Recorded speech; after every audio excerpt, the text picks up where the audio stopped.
We are live. What's going on, everybody? We are going to do a live show today, using what energy we have left. Pretty excited about today's show. We got a lot to break into. We got Fellers is on the way.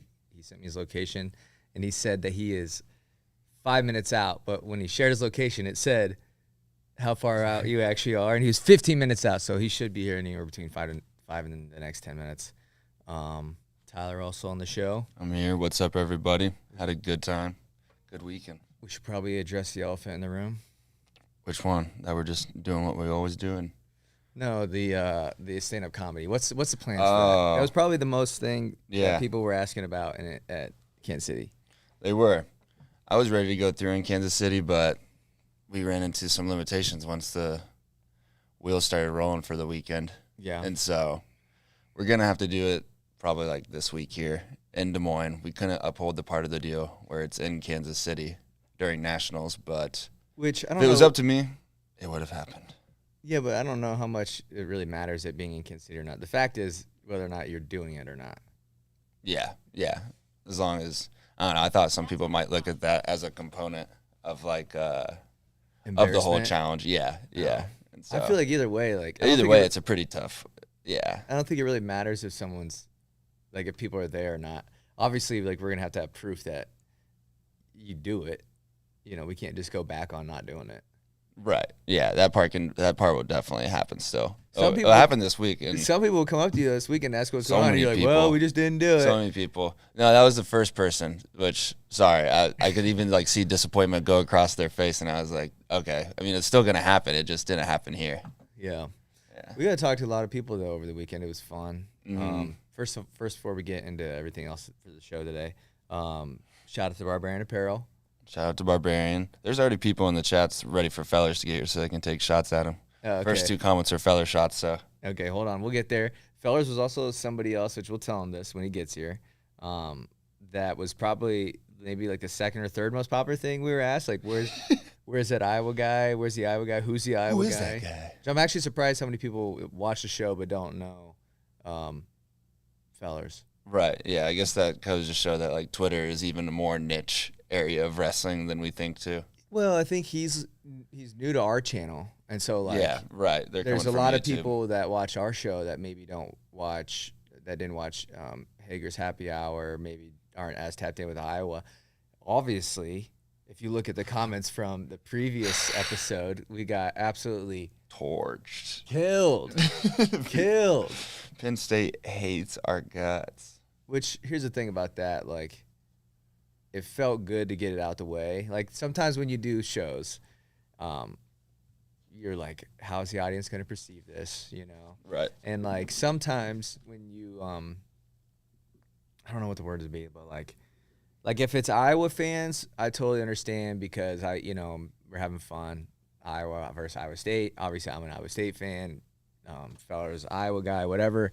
And so like I can see where Iowa fans are like, okay, well if I'm going at Fellers, they're going to come at me because I'm going at Fellers in the way of, like, me going at Iowa. Right. You know what I mean? Yeah. So the audience might watch and they'd be like, okay, Zach's doing, like, saying this, and this about Iowa. Well, I'm really just trying to argue with Fellers. Yeah.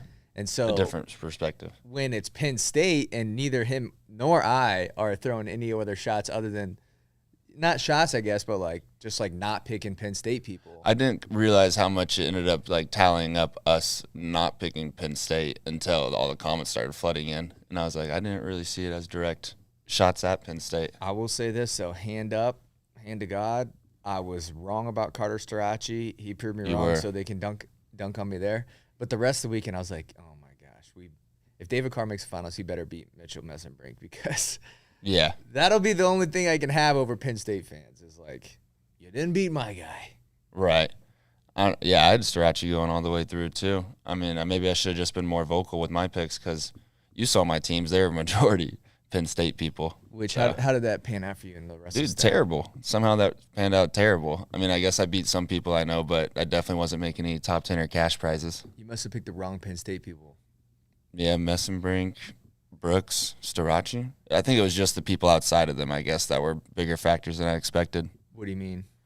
Because those guys obviously all went those guys all delivered Yeah. in terms of points. So it must have been the factors outside of them. I would have to say. My strategy this time, and I actually did pretty decent in some of them, was to look at the brackets and then decide who had like the best path to get the farthest in the tournament, rather than being, I don't know. I feel like in the past I've always done like, all right, who's the one seed that's gonna kill it for me? Okay, Right. And then That's the like, first step. Who's the lock, right? So then who's the second seed? Who's the second seed that I think has a good shot at winning? Who's the third seed I think has a good shot at winning? And literally go all the way down to 10. Yeah. And like that's never really worked. So this time I was like, just look at the brackets and see like what matchup wise, because you got to kind of take advantage of like bad seeds, I guess. I know. I wanted to take a deep dive like that, and then I was just like, it's not going to end up mattering once this is all said and done. Like, it's going to blow up immediately once the tournament gets going. Which, like, in hindsight, I don't really know if there was really much in the tournament that was like, there really was no day one. Oh, Rob, I had KSAC too on my teams. There really was no like day one insane like one seed Goes down. The only thing for the whole tournament I feel like that people are like mind blown by is younger not being an All-American. Yeah, that was a pretty big letdown. But like, out of any of them, I'm trying to think. even if you think it, and we'll get more into this as soon as Flowers gets here, but even with Younger, it's like he lost to Davison, who was in the finals. Mm-hmm. And Davison, he beat Davison earlier in the year, but it wasn't easy. It was close. Right. And then he's got Yara from Harvard, or from Rutgers in the blood round, and that dude's an All-American now. Yeah. Or two-time All-American now. So it's not like he just lost to nobody. I mean, he lost. He beat everybody this year. He should have been in the finals, or whatever. He should have definitely been an All-American, but he didn't. And I just think it's like not really as much of a, when you look at who he wrestled, it's not crazy to think that he would lose to Yara during the season, or if he couldn't beat Davison twice in a row. Yeah, the season just went really well his way, and then for like a broke hand, whenever was it, like Wednesday? Yeah, and he There just he is. arrived. We're trying not to break down all the stuff, but the comments are ready for you. Good morning, by the way. Good morning. Good morning. On the phone with the guy I was watching that tournament with. All right. Oh, getting some intel. Huh? Okay, so what do you want? You want any opening statements? We've already been going. We're rolling, but any opening statements, real quick? Yeah, you kind of big dogged me. I was trying to air high five you a few times. You couldn't be seen. You big time me a couple times. We were sitting. We were sitting close to each other. I was like, how do I explain this? I was in like a You're nervous. nervous energy mood, and then just people. You're around people that I don't know. Like you're around. You don't know who's around you. In a Who sense. gives a fuck? Yeah. True. I know. Like, who cares? But what that's everybody something thinks? that I've gotta. I mean, it's not you. It's something I've gotta work on, I think. It's Okay, like so- the whole weekend though. It was like we go to Power and Light. And it was like people are gonna watch you. Don't go do this or do that, or like even at the arena and stuff like that. I'm in my head. Yeah, it's way more in Bro, the head than you think. let me tell you something. Ain't nobody. You think watching. you're thinking way too many people were like, you kind of got that just be yourself. Who cares what all those people think? You got that main character syndrome. And What do they call it? No, but I told you this on the way back, like, and I meant it, like, genuinely, what you have contributed to the wrestling community and just how you live your life is good. So you don't, I mean, I could go off for 3 hours about the self-destruction just of the wrestling community and how it's always amazing to me how everybody spends everything to make it back about them, Oh yeah. relevance to them, why they're important, or just not giving people flowers. Like a couple times this weekend I heard, oh, that guy sucks, or kid's no good. And I'm just like, I turn, I'm like, you guys see, they have no freaking idea just to even enter that tournament or wrestle Division I, Right. what it takes. Right. Guys that maybe never made the lineup for 5 years to go to practice every day. Like, so everybody says all this, all the cliche shit when it's convenient for them to get on board. But, man. I mean, Yeah, it's brutal. I did feel like there was an overwhelming amount of crybabies on Twitter throughout the weekend. And I don't know if it's because I really wasn't, I mean, I was on Twitter, but I wasn't like, I was on Twitter tweeting, but I wasn't really reading a whole lot throughout the week. It was just kind of like sure. jump in there, tweet something, whatever. But I didn't really go through it. And then when I do actually go and check it and you read everything at once, it was just like complain.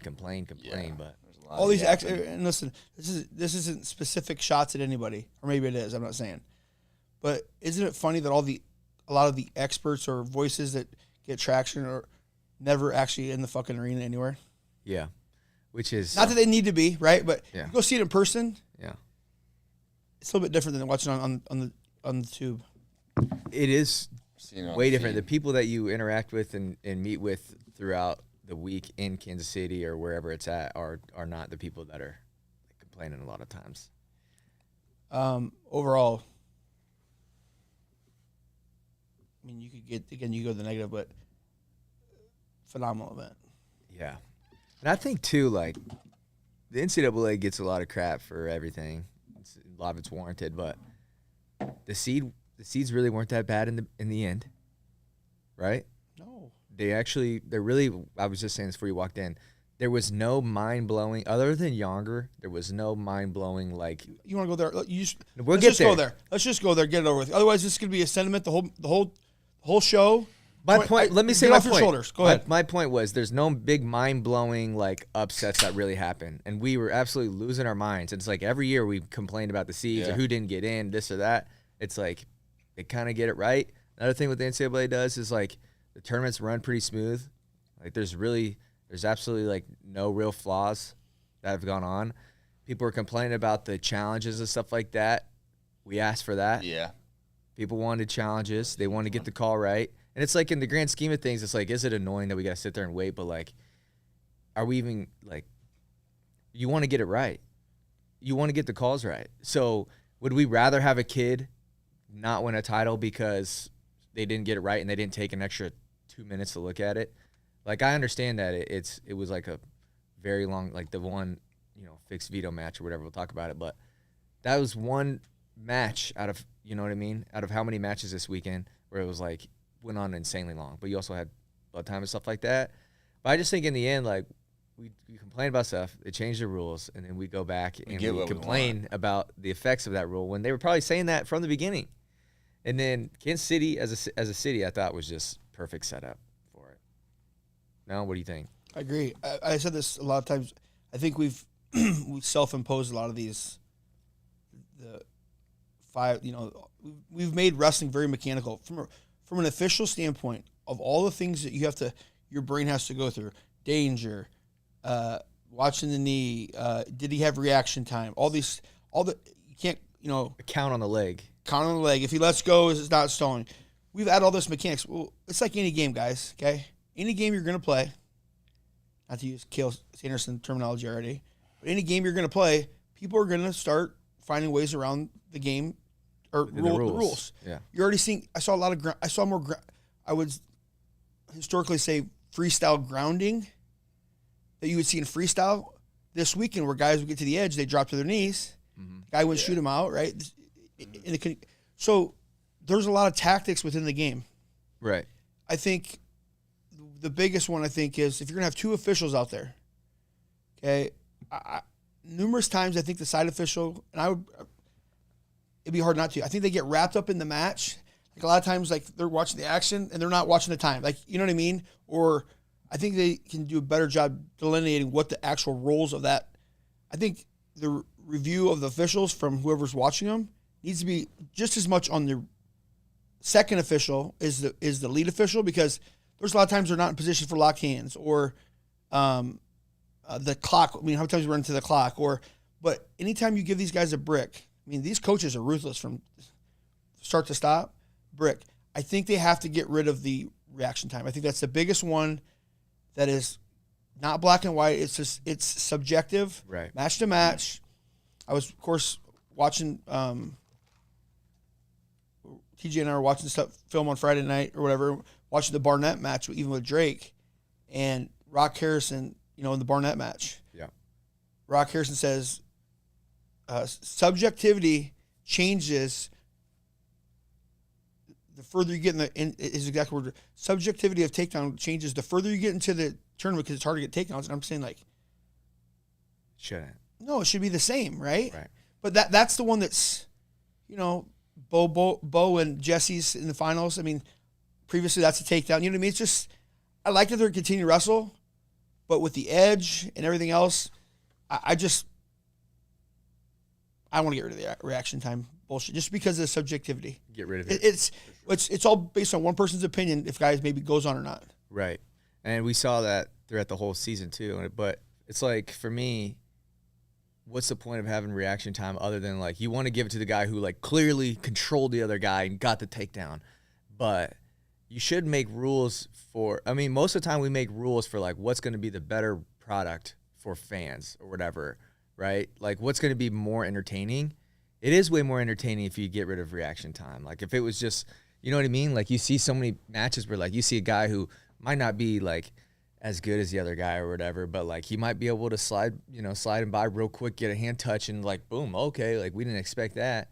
And I think, are you going to make rules that are going to benefit the guys who are more dominant and they probably want reaction time because they don't want to get, something sneaky like that? Or are you going to make rules that are going to make it better for the fans? I vote make it better for the fans because it'd be better because you're going to have less challenges. Right, it's not going to slow things down as much, and also it's just way more entertaining to see more takedowns. Reward the guy that's trying to be productive. Okay, right. Now, I think that first glances you saw a lot of tactics and strategies. It was a lot of one. I mean, Bo Bartlett had 3 or 4 matches. They were all one exchanges. Yeah. Used overtime or at the end of the match. Crookham, and I don't know how many of his matches other than Vito, he come out, he scored a takedown or 2. And then he just played the edge the whole match. That part is frustrating, but the level of wrestling, that's why Messenbrink is so hard to wrestle. He just is relentless the whole time. There's a lot of tactics within the game. Like there's how many matches you guys see the guys just didn't really do anything for 2-3 minutes. Right. Yeah. You know what I mean? But the whole thing about guys stalling or whatever else, there's a big gap for the sport. For guys, getting guys to the edge, and then they get them all the way to the edge, or the guy backs up to the edge, okay? And then they relax, and then the guy just circles his butt back in the middle, or they push and don't shoot. I don't know. It's so hard. I think you can tell. And I'm listening. I didn't wear a Penn State shirt. I'm not gonna wear a Penn State shirt. You gotta give them their flowers. But what they continue to say is, in the Kale's press conferences, you have to continue to evolve. Right, and continue to put tactics and win within the game. Right. And that's what I think a lot of staffs need to do. I mean, well, if you watch Kale when he talks about the rule changes at the very beginning of the year, like his first press conference of the year, they asked him what he thought about 3-point takedown and all of that, and like the new rules with like starting to count on when you drop down to an ankle or whatever like that. He seems like he was giving off the vibe like he was just annoyed by it. Like he didn't really care what. He didn't really care what it was. It was just like, why are we just continuing to make rules? It was almost like he was like, listen, we're just going to find a different way to do things. Because, like, before they would always say Penn State, they do, like, stall rides or whatever you want to say. And they change the rules. He's like, we're just going to find – he didn't say, like, we're just going to find new ways. But in his mind, he's like, this is just dumb. He says that we should just get rid of, like, all rules, like even stalling. Like, just make it almost like jiu-jitsu where it's like you pin the guy, you win type of thing. Like, he didn't say that. Like, it was very sarcastic in nature when he said that. But but very charged. He's just meaning, though, like, quit making up rules. It's almost like, dual championship. We're talking about no.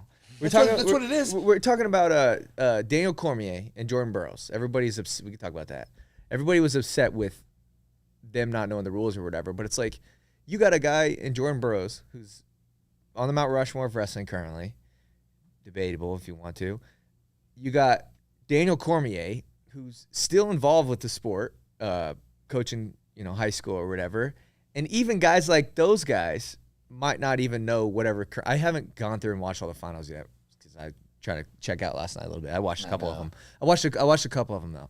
And you had 2 guys who very much well know the sport still getting called out for knowing the rules. And it seems like a lot of people said that they don't know the rules on the broadcast, whatever. That seemed to be the general complaint. That's the problem. Like, why do we always make if the people that are so deeply involved in our sport still can't keep up with the year-to-year rule changes, stop making new rules. Like, how is anybody who's remotely on the outside of wrestling going to be able to keep up with it? And I think, Granted, it was a big summer for rule changes. It's not always going to happen. yeah. But like, I don't get mad if Cormier and Burroughs don't know all the rules within The only thing year. and I don't want to get to if you're going to be on the, I don't like when people are dogging the product we have on when they're on the broadcast though. Like, and I know David, everybody's big thing on social media, and sometimes you're back and forth. Jordan didn't do it this weekend, but he has previously. It's about, well, this is why we have a step out in freestyle. And then, talk about that product. If you guys want a sumo match and you guys want to see less wrestling, then let's go to the step out, okay? Yeah. But there's gonna be gaming within the step out, and bullshit all happen there, and not to mention that they've got however big that arena is. I said this in a tweet last week about match space. It's like, how many times did you see action that wasn't the guy? I mean, the kids are smart. They're gonna go split, their foot touches the floor, right? Right. But Cormier brings, of course, people are so like closed-minded, right? And they're always going to bitch about it. Cormier brings a level of audience. I mean, I think that Mason Kleenex Beckman, I think his DC retweeted this, a couple million views. Now, that's not a couple million views you want on some bullshit, right? Pat McAfee even freaking tweeted about it. Now, he's with ESPN, so I get it. They got the company game going, right? But we're trying to bring new people in, and we got the people that are saying, "Oh, grow the sport," and all about the. No, it's not about grow sports. It's how do I get fucking attention and make it relevant about me and bitch, or be the smartest guy in the room. It's never about the collective. It's the same people on the rules thing, or these people trying to change the rules. It's not about doing it for the betterment of the total. It's about how am I personally going to benefit, or my team's going to benefit, or how can I screw this team? Because here's where I think they have a like the RTC thing and all the other crap. Guys like, oh, it's not fair. There's a lot of people that are champions within the sport, but there's few legends because a lot of people can come in and win and get their hand raised, and they take a lot from the sport, but not many continue to give back. Meaning, like, don't just make it about them.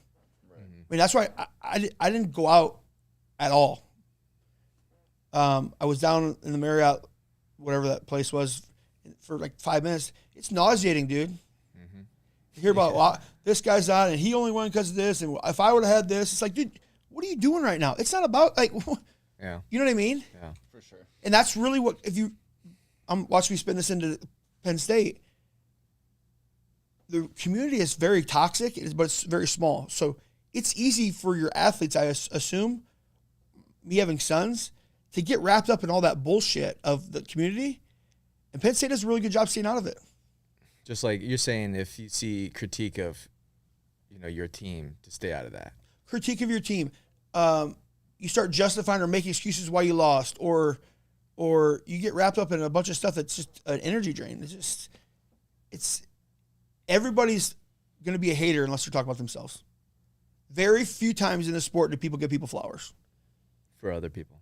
Yeah, because it's, well, he only won because of this, and he had this many years, and they're cheating here, and, well, there wasn't that many good guys in the bracket. How about just say, hey, that's a tough, and listen, all 80, 330, whatever, those are all tough motherfuckers. Did you see Nate Carr's interview after the Messenbrink match? I think the O'Toole match, maybe both, but like. No, I think he immediately goes and gives Messenbrink flowers and gives O'Toole flowers. This kind of. They should have took a team point from Iowa State though. Why? I mean, you can't have some guy's dad running on the freaking mat after David's match. He's on He's staff. not on staff. No, he's on not. staff. He's not on staff. He's not on staff. He's media. He's media. He does. He does a radio broadcast. Hey, they did lose a team point. Sure. Who lost a team point there? Gaetan. So did that cost them? Not really. No. Okay, let's just get to the Iowa State stuff. Then we get the rest of the tournament. Go ahead. Play the music. No, I'm just kidding. No, I don't know, man. I mean, you won a team trophy. That doesn't happen. Okay, well, what's the next best thing? Well,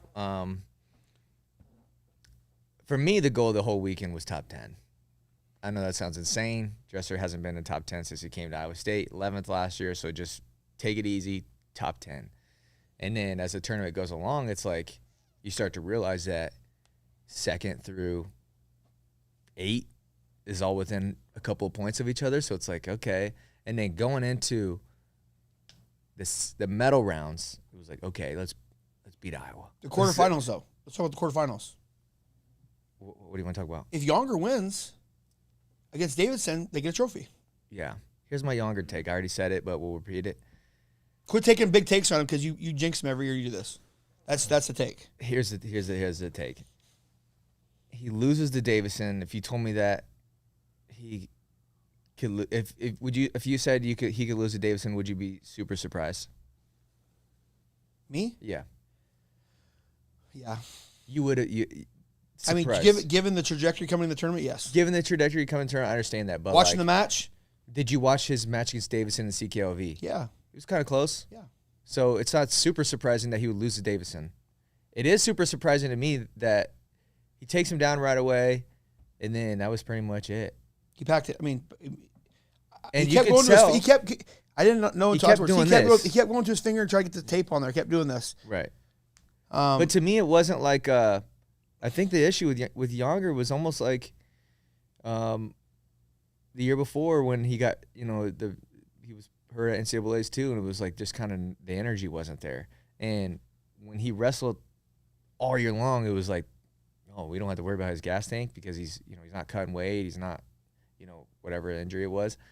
So it was like super surprising that the first time we see him be kind of lackluster with as far as like gas tank goes and like shutting it down and not being offensive, like was that match. There really wasn't a single match this year where I was like, dang, he's kind of mailing it in. And he kind of was trying to mail it in with Davidson. That was surprising. He did mail it in. Let's say he tried to. He did. He mailed it in with Davidson. But what I'm saying is it's also not super surprising if you like it's not super surprising to me losing to Davidson. Like, okay, he was in the finals. So then my second point is... Let me ask you one thing, though, first.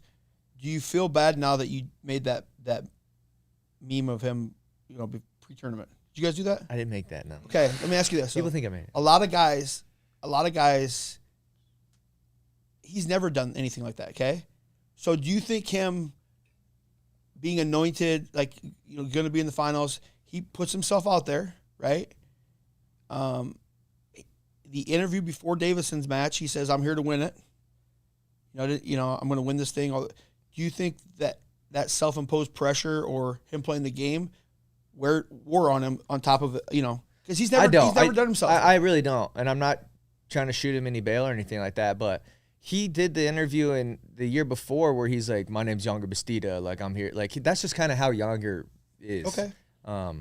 Listen, I'm not saying what. And even like part though. I mean, that's a lot of extra noise. Yeah, but I don't think he even really takes it that serious. Like, well, he must have. That was probably his best. Whatever you want, a compilation or whatever you call it, meme, whatever. Yeah. GIF. What is it? Tell me. It was funny. Okay. Yeah. No, it was funny, but I don't think he really cares as much about that pressure. He did though, because he put it out. No, what I'm saying is, no, I know that, but what I'm saying is, I don't think he really like. It's not like he's always kind of like that. Even you don't think he was at home like, these people are mad. You don't think he started reading comments? Nah. Come on, bro. Check and see how much what the. But after the first one they put out, he beat Hendrickson. No, I'm talking about the one with the second one on the moon and shit. That was great. Where he farted. Okay, so anyways, see what the traffic is on it. Let's get back. So my point was, it's not that surprising that he loses to Davison. Then he goes on the black side in the blood round, and he's got Yara, who's a 2-time All-American. Is that super surprising that he loses to an All? Yes, it is, and I'm gonna tell you why. It is surprising, but it's like he didn't lose it. Nobody like people. The Cochran 84-pounder 7-stringer Penn State beat that guy at the duel. Well, the whole team at Rutgers that duel had COVID. Oh. They pulled like 4 guys. Anyways, what I'm trying to say is 150K views with that meme. What I'm trying to say is it's not super insane that he loses the 2 All-Americans and gets knocked out. Am I surprised by it? Yes. Picked him to win the national title. What do you mean you're not surprised? I am surprised. I said I'm surprised by it, but I'm not mind blown. Like, it's like, okay, if he loses to somebody who's not like an All-American, then yes, I'm mind blown. Okay. Feel horrible for Dresser. Why? Because he took away the 4th place trophy. I mean, not that. I mean, if Younger wins in the quarters, right? Maybe if Etchemendia and with the Woods match there, if Etchemendia wins, they end up second. If Younger wins the quarterfinals, they end up second. I mean, every team's got shoulda, coulda, woulda. No, not like that true. though. Not a guy that was second seeded to not come through. What did he score? 2.5 points. I'm not denying that. I'm not denying that. I'm just saying you only get so many chances. He said, I listened to some interviews. He's only got so many years left to coach, right? Yeah. What he's done, and I'm going to be a fanboy here. Come to Iowa State with one dual win the year before. One NCAA point. Right. Okay. And what is it? 6 years. End up 4th place. Kind of took over the same circumstances at Virginia Tech. Last year, ended up a trophy. I mean, it's crazy because the year before he left Virginia Tech, or the year when he got to Virginia Tech, the year he got there, they had one dual win the year before. Mm-hmm. He finished 4th place. Comes to Iowa State, we had one dual meet win the year before. One NCAA point, too. One NCAA point. Last in the whole standings. Isn't that insane? Well, and he gets it to 4th place again. Rob says that Dresser was all giddy after saying they're going to be better next year. That's but you can say, this is what else I'm going to say. Everybody can say next year. There's so many things watching this tournament and a lot of things unfold that next year. It's not guaranteed. You're right. It's not guaranteed, no, but I mean, it's kind of trophy or bust at this point. I think. Oh, now you're already putting the trophy on there. Listen, now you're getting nervous. No, I've never once in my history of being an Iowa State fan, I'll probably get shit for this. I have never. Geez, what's going on? They're trying to mute you out. You're like trying to stop you right now. I have never once asked for a team trophy. Not once. Have you dreamed about it though? It's just a game. It's my favorite game. Oh, it's a game. It's my favorite game. But we have never once, because why would we? We had one team point. Okay, well next year let's see if we can double that. Okay, let's see if we can get in the top 20. Let's see if we can get in the top 15. Let's see if we got top 10. Now we're in there. Now we're in the mix. And I think in the age of we're not going to talk about it, but I think in the age of the portal, it's like there's nobody else I would want at the helm than KD. So they went from 1 point at 17, 3 and 18, 32, 37.5, 37, 47, and 62.5 this year. I know everyone's coming back, but David Carr, obviously tough to replace. Feldkamp. Can we talk about Feldkamp? Talk about it. What do you got? People are saying that it was like, bust and stuff for Iowa State, but I don't think so. If you look at how many team points that he scored, he was right there in the middle. Without him, we would have been like he had, I think, 5.5 team points, something like that. Without fall in there. Without him, you don't win the CKLV either. Yes, correct. True. He's a bonus point guy, and he's also one of those guys that's like, well, he didn't know American. It's like, okay, but like, he's a coin flip guy. Like, the way that he wrestles, he's either gonna win or like he's either gonna pin you or he's like just the way that he wrestles. He's such a risk taker that it's not surprising that he's not all American. And Dresser knew that when we got him. Like, that was a very real possibility. He got his team points at CKLV, pinned Trey Munoz. He won a lot of matches for Iowa State. And as far as team point goes, he wasn't at the bottom and he wasn't at the top. But I'm happy with having Will Feldkamp wrestle for Iowa State. I mean, what else would we have done at 184? I think he enjoyed it too. Mm-hmm. What else? What do you think of anything else from Iowa State? Casey Starocci, great. Pretty good tournament for him, I think. Great. I mean, I've seen Dale in the lobby, and first thing Casey said, his thing was 6 guys better than me. I'm like, I don't know. That's the part that's like heart wrenching, kind of about the sport. Why so many people get bitter about it, and is that there's only 10 guys happy that left that.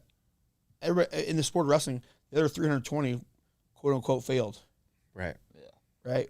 It's win or bust, and but Casey had 3 tight matches over time. Had to get it done. Blood round. He was there the year before. He wasn't. What he said after the Big 12 championships about wrestling loose, we talked about the thing. I think if he can close that gap of the what if or the that's really across the board, guys. The guys that like compete fearlessly, they do well. Right. And like anything in life, it's like after you make such a big deal about something you're doing at the time, but after the fact, it's like, oh, it's not that big a deal. Like he wrestled good. That water skid I told you is tough as shit. He is good. Rich Leva got 6th. after probably making one of the worst decisions I've ever seen in NCAA wrestling history from him and his corner. And I love Brian Snyder, okay? You're not going to keep Caleb Hinson down third period for 2 minutes. So let's say you ride him for a minute and 5, and then he gets out. You still got to get a takedown. If you go down, is he going to ride you for 2 minutes? No, you get out, and then he has to take you down with no stall calls. Right. And then, it's different. You see different how if you've beaten guys on the backside before in tournaments, right? And then you say, oh, he beat him on the backside, and then the rest on the front side, it's different, man. On the backside. I just think it's just different what side you wrestle some guys in the tournament. Mm-hmm. Did you see what Casey said after they interviewed him after the Carr O'Toole match? You had to watch this interview. They did. Yeah, I didn't think it was that fast. But after I watched him run off that mat against Jordan Williams, maybe he is faster than I thought he was. What are you talking about? Running, and he said he was O'Toole and Carr had to catch him. No. You I'm were not talking about that. I'm talking about the interview that people were set him up for softball, but he freaking hit a grand slam. He goes, they asked him about, what's it like being David Carr's teammate, blah, blah, blah, blah, blah. He goes, well, I'm a runner. I run really fast. What you said, yeah. Oh, okay. Dude, you were like insane. Sometimes anyways, we got to talk about you too later. But he was talking about David Carr and he goes, I'm a runner after every, when we do sprints or whatever, I'm always in first. And David Carr was like on his bumper and he goes, hey man, I'm O'Toole. You better catch me. And he goes, I got beat every time after that. That to me is like, that's what you want to hear your young guys saying. Because David's leaving, right? So who's going to step in place of David? Where's he going? No, I mean, he'll be around. He'll still be names. That's what I'm talking about. But he's leaving the college team, right? He's graduated. He's done. You want the next guy coming up to say stuff like that in their interviews. Casey Starocci is going to be, if he's the leader of this team, sign me up to be a Cyclone fan for the next freaking 50 years. I thought he took a leadership position last year too. I think you watch some teams. Iowa State they have good team chemistry. They care about each other. Mm-hmm. Virginia Tech when Caleb Hinson won. Those are his effing guys. I mean, that's important. Yeah. MJ Gaetan had a good tournament. I think blood round, right? Blood round. He lost to Hedman Ruth in the blood round. But he's a guy that I think wrestling in those kind of tournaments are good for him because he's so loose. Like he's a gunslinger. He's going to try to score a lot of points. He's in a lot of risky positions, which I think hurt him in the Army match. Killed him. That was tough. But he was on like 10 points and came back. But that's just kind of how he's going to be. And so when he is wrestling at the tournament like that, and you got so many guys wrestling not to lose, like that's good for him. So I think having that tournament was huge for him, that he made it all the way to the blood round. And he took Edmund Ruth down immediately. I don't know if you remember that, but a little moral win. What else do we have for Iowa State? Anything else we should close up on Iowa State? I thought Frost wrestled well. Oh, Frost. That's definitely a highlight. He was right there with Fix. And if you look at the first match with Fix, wasn't close. Second match, closer, took him down at the end. You could kind of feel the vibe. That was going to be my upset of the tournament. I was like, Evan Frost is going to beat Fix tomorrow. I thought I called that maybe prior in the preview show. It was the right man won, I think, but Frost, he got beaten 3 overtime matches, or 2 or 3. He lost to Crookham. Was that in overtime? No, he got beat. No, maybe not. It was close. He's losing close or it's overtime. Close. And it's something he's going to develop. I mean, just him being an All-American. Insane. Yeah, insane, right? It was insane. So, but if he goes and scores, let's talk about that. Let's talk about Angel. Angel's always in the middle of all the bullshit. You know that? 8 seconds left. Why are you blowing a stalemate? You think you're going to break the action in overtime? He's split the legs with Fix. Let the time play out. Yeah. What are you doing? Right. Well, what are you doing? You're going to and the guy's just going to run away? I think there, though, you're asking for subjectivity, right? No, I mean, they were still in a wrestling position. You're in overtime. Right. Let it go. I mean, yeah, I agree. I think the thing that's Angel's fault is he's like too much the letter of the law, and it's like his identity now. So if there comes to a call where it's like more of the spirit of the law, he's always going to go with what his reputation is, which is why he's a Division I ref. He's not afraid to make the calls that he interprets as what's fair. He's not going to let the crowd dictate anything. He's not going to let oh, there's only 8 seconds left. Like, he's always just going to make what he perceives as the letter of the law of a call. And I think some people like that, and I think a lot of people want want him to read the room more. Well, I'm okay with that, but he's also the king of this, self-review. And so, like, some of those challenges, did he do the Figs and Ayala match? No, he did they only do one match? He did Starocci, maybe. He did the match after Carr. That's not Starocci. These guys do self-review, so those guys go over there, the 2 refs on the mat, self-review, not third party. Well, then they make the call. Well, then that's when the other brick comes in. So then that's when they go to the truck again. So, like, those reviews, if you got 2 guys out there, make the call and make the refs. I know they want to get it right, but make those guys throw the bricks. The cadence of the matches, man. Like, let who throw the bricks? The coaches. If you and your side official meet and agree on it, I'm not good at video, but like Angels always, let's go. We're gonna go review. You guys go to your corners, like self-review, so they get it right, which is fine. But if it's quick, right? I mean, we're gonna land on Mars and we can't fucking review. Takes 20 hours, and they should put it on the board too, because everybody, like UWW sees it, what you're reviewing. Have the level of transparency, because as the fan and viewer, to understand why they're doing it, why is that a secret? Like, showed on the review board to the fans. They did in the finals, but they didn't the whole. No, I want to see what the review truck's doing. Have it in there. Oh, okay. Like show the screen, like what they're seeing. Yeah. Now I'm gonna parlay this. Show who made that call at the 133 semifinals match with Dayton Fix and Ragusan. I don't remember that call. What was it? The call was this: Angel did a 5 count stalling. Okay, and then Ragusan got escape with like 2 seconds to go, so it was 1-1. Oh, I remember. John throws a brick. John had to have 77 bricks in this whole tournament. He was the goat at Dude, bricks. where is he pulling this from? He said, "Nah, I'm not doing that." Go, put the brick. They kept, and he challenged the escape. They took away the stall call. Right. He gave escape. Okay. Ragusan gets on top, gets locked hands. It's a wrap. Which that was a challenge. Wasn't that challenge? Challenge locked hands. And they won. So then you go back to riding time. I don't like the whole thing at 30 and 30 and whoever. I mean, but you got to have an ending at some point, guys. Otherwise, it's just go forever. John Smith nailed it, I think, in his post-match interview where he was like, the crowd turned against us, and that didn't help us. Which is true. Like, if you don't think that the crowd has a very big impact on how a match goes, you got to watch that match. There was so many, and I even think, like, the Mess and Brink Carr match, I think, was a total product of there being a lot of Penn State fans there. I'm not mad at him about it. Or a Big Ten official was head of the whistle. Now, keep in mind, these guys are in They have conferences. seen him wrestle before, and I think there's a very true, it's true, so don't kill me, Penn State fans, that Mess and Brink wrestles insanely hard, okay? And so when you go into that match, people are watching that knowing he's going to come, he's going to keep going. But, like, if you, in the real time when I'm there, I was actually, like, kind of like, dang, like, these stall calls are, like, David better go. And I had way more urgency for David as an Iowa State fan. I had way more urgency for David. I was like, come on, David, like, they're going to hit you. They're going to hit you. It felt more warranted in real time, in person. But then when I go back and I watch it, it was insane. But what I'm saying is, your perspective as the official is going to change way more when you're out there in front of those Penn State fans or whatever like that.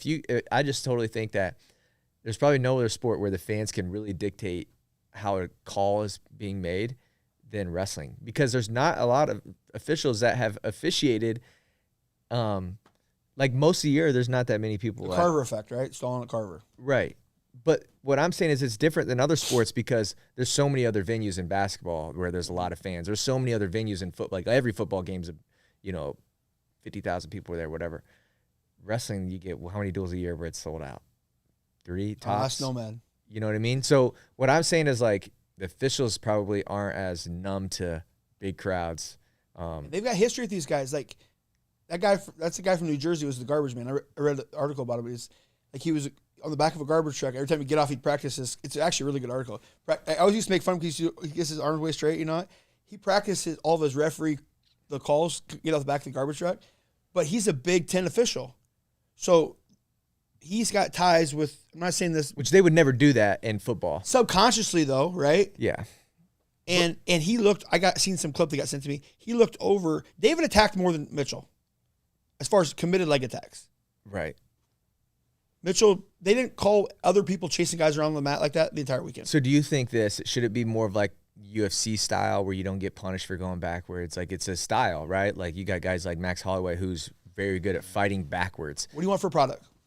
So would you rather it be just controlling the center of the mat isn't something that's measured? Would you rather it be that? Because you can make the argument that the way that David Carr wrestled there, even though he had more committed leg attacks, whatever, that's a style of wrestling that should be, looked at as an alternative way to wrestle or whatever. I don't think that they're rewarding the guys for staying in the middle. I think they're only saying it's a negative once you get to the outer portion. Richie Figs and Teamer in both those matches, they didn't take a step forward the entire match. Right. They would go all the way to the outside. That's no knock on this. That's just the style of the game, again, tactics they were playing. But when whistles start over and over, and their first 4 or 5 steps are backwards, that's stalling. You're evading action. What's the chat saying? We haven't chimed in with the chat. They were saying that the ref was trying to give away that match with Messenbrink and Carr. Sorry. Someone said then the Messenbrink doesn't lose another match too. I'll take that bet. That he loses one more? Doesn't lose anymore. Yeah. Hey. You're saying he will lose? Yeah. Okay. I'm going to say this too. Okay. He's got a hell of an acting future ahead of him. Messenbrink? Yeah. Acting, what did he do? He acted like he didn't know David had riding time. Come on, guys. That was a weird ending though, huh? They asked asking about it on FRL, and he said he didn't want to talk about it. So that means either he's blaming them or he knows that Mitchell was potentially using it as an out. He said it just wasn't the right time when he talked to him, which is true. I mean, you're not going to be like, why'd you do that? Or why'd you? No, but he didn't get rode for 101. He got rode for 2 minutes. Yeah. And I was sitting next to TJ and I were watching it, and he's like, he better let him, and he was right. He's like, David showed more balls in that match than probably the O'Toole match, as crazy as that's going to sound. By riding him. The strain that he had he's doing powerless instead of forward trips. It's like his arms were like drained to get one riding point. Yeah. Everything in that match with the refereeing, the environment, the whatever, you had to have someone built like David Carr to win that match. Yeah. Did you listen to the broadcast? I listen to everything. Go ahead. Bye. What did you think of the commentary on David's match? I know we're not gonna. I'm not complaining about it, but From who? I would say more Jordan Burroughs. It felt like like I was saying earlier, like people know that Messenbrink is gonna keep coming at you. But I felt like they felt like that was gonna happen before the match even started. But DC was like, they're trying to give it away. That's DC is saying the stalls are bullshit. Yeah. I think but I think the problem with a guy like Jordan who's ultra competitive about everything. I just felt like they were super. He views David as a threat somewhat. They're in the same weight class, guys. Like he's gonna view things differently. Yeah, maybe until he's out. I was like, man, I felt like they were kind of like, oh, you get. They knew that was the analysis of a Messenbrink match. Like they do their homework or whatever, right? So they're gonna be like, okay, well, like yeah, he's gonna like probably tire David out, and like David's looking at the clock. That was Rock said that twice. I'm pretty sure it's Jordan Burroughs. It was Rock. Pull it up. Pull the clip. Hey, but I don't know who it was, but whoever it was, he looked over the clock twice, and David did look over the clock twice. He did, but I felt like for the rest of the match they were like totally negating. That was Rock Harrison negating the rest of the guy that's been getting showered with the wrestling community sprays. I will say this: people were asking me. I said they wrote off David Carr, and they're like, who? They said he shouldn't go up to 165. He did that. They said he couldn't beat Keegan O'Toole. He did that. They said he couldn't beat Keegan O'Toole again because he lost to Keegan O'Toole, 3 times in a row? Yeah. Beats him. Beats Batman. Goes to the finals. Beats Robin. 2-time NCAA champion. One of the greatest Iowa State Cyclones of all time. He's on the Mount Rushmore. Don't you think? Yeah. Yeah. I didn't pick against him. People did. But listen, like I said, again, sitting here, that was the best thing to happen to David Carr, him not going as a favorite. Like, they wrote him off. He was written off. Because every time he was written off after the Julian Ramirez match. Maybe. But that's not a maybe. People were saying that. Yeah, they came out. It felt like it was. But he could have beat swift. Ramirez. Could have beat Ramirez. He could have been a Big 12 champ. But I think if that happens, he doesn't. Because I think Keegan, he didn't look past him. But it's always different when you've checked the box. And I think maybe, I think Younger, going back to Younger a little bit, I think sometimes, like, if he's beat a guy, I think he just thinks there's no threat to him, kind of. You know what I mean? Yeah. Like, David had the fuck you on his shoulder. That O'Toole match was unbelievable, guys. It was great. Yeah. He put his head down on the mat, got taken down like shit. And what happened to the Big 12 finals when it happened? That was it. Then he got back up, and when he got up, he tacked right on O'Toole. O'Toole was like, oh, shit. And O'Toole didn't want to go back to the middle. And going back to stall calls and how you win matches, if you watch the clip of how David scored that final takedown, it was overcalled. It was 4 tacks in a row. He earned all of it. Yeah. He should have been OW if he wasn't. Did we know who was? Probably Brooks. Well, he should be the Hodge one. I don't know. Cat Guy's it'd be tough to say he wasn't OW too. I know you're going to do competition, but Starocci beat 2 national champs too, so. Anything else from the chat? I want to keep going, but I want to see what the people are saying. Carr broke O'Toole. Who's that? I like that guy. Chuz. That was Chuz. I like that guy. Seeing O'Toole broke at the end was something nobody saw coming. Kale is the GOAT of ISU. Come on. Kale's the GOAT of – listen, Kale's the GOAT of – I'm just going to say it, and I'm probably going to get a lot of hate. Clip it. I don't give a shit. He's the best wrestler ever, and I'm just – not just because they broke the record this weekend. He's the best college coach ever. Of all time. I've said it. You can't outcoach him. You can't outspend him. You can't outspend him. What do you mean by that? We can't outspend them. They're going to – they've done better than everybody in the portal. Like, there's literally no area in which you can't out-recruit them, even before money. Even before the portal stuff, they were winning. So I'm not – Winning trumps all. Winning trumps all. Like, you just can't beat – you can't – name one aspect in which Kale's getting beat in the game. But you listen to his interviews, they're not just resting on, like, that Jeff – is it Jeff Byers? Is that the voice? The GOAT. Yeah, he did. I love his voiceovers. He's the best play-by-play guy. He did, radio guy. And so he does gets to the press conference last, and asks the last question, and he says, "Some would call. I think he's doing the center of Wrestletown or Wrestle. I don't know exactly." And Kale's like, "We don't focus on that kind of stuff.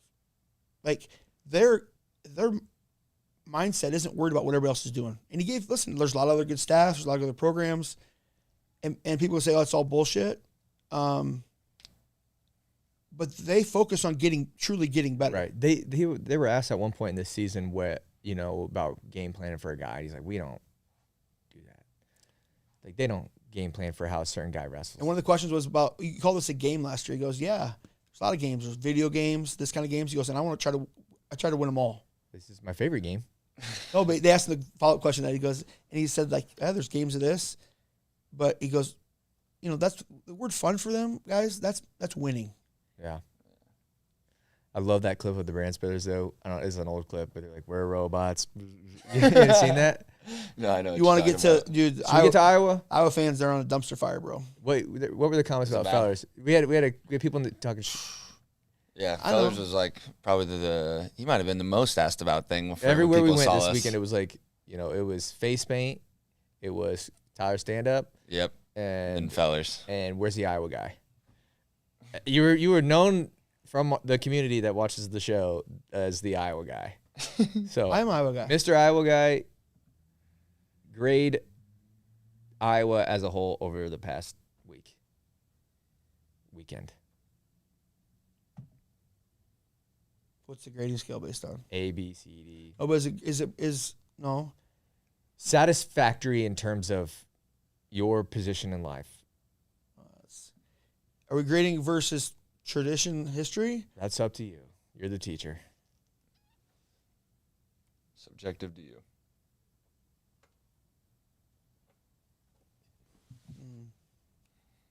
C+. C plus. And here's why. I think That's a lame answer, by the way. why. It's just like nice, but not the worst. It's not nice. How's that nice? C's pretty bad. A plus. Okay, C. All right. Okay, and here's why. And I'm not basing this, and I've been thinking about like a lot of this. Like, I'm not saying you concede, and they're used to the Gable era and all this. You know, the fans are a little bit crazy expectations. Here's what I think most. I'm a data guy, so I was going through the data a little bit. You know, I think that what fans are most frustrated with, and I'd say even me as a fan, alumni, you know, watching some of the kids from the club go there frustrated with this.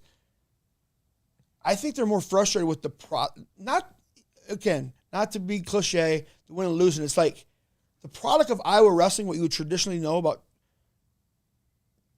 going hard the whole time, trying to score points, be on offensive. If you were doing all that and getting beat, I think you could accept it. I think when you're getting beat and the product that you've been expected or been the tradition or is the brand doesn't match it and you're getting beat, then it's a dumpster fire. Is that fair to say? Say it one more time. Like the fear of Iowa wrestling or the mantra of Iowa wrestling brand or what the Gable days. The Iowa style. The brand style, okay? It's going to be knocked down, drag out, in your face. It's the mess and break style, okay? If your team's wrestling like that and you get beat and you get second, I think teams just say, we got beat by a better team. We were so good.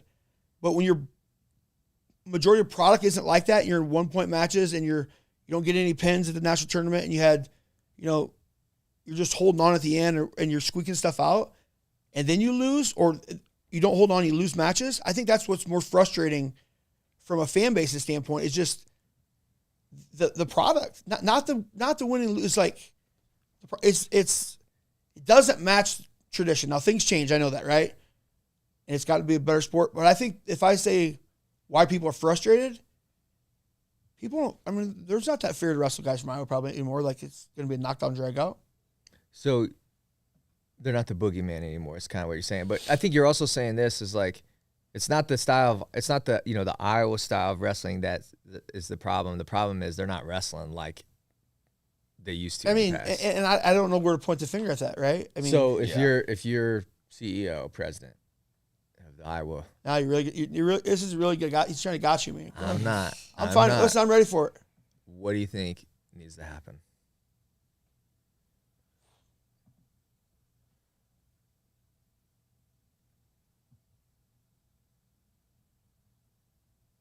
No comment. No comment. I can't. I mean, you don't know. That's impossible to to know. answer. I mean, no matter what I say, it's going to be wrong. You're just saying. Listen, it's easy to be an armchair quarterback, right? Yeah. But I'm going to say this: like, there's people saying, you go look at. Okay, if all three of us owned a business, right? Mm-hmm. And we never left this place ever or had any contact with anybody outside, or we didn't evolve, or we didn't try to learn from anything. The highest our threshold could be is what the three of us know. Right. Okay? That's your threshold. What's ever in your camp.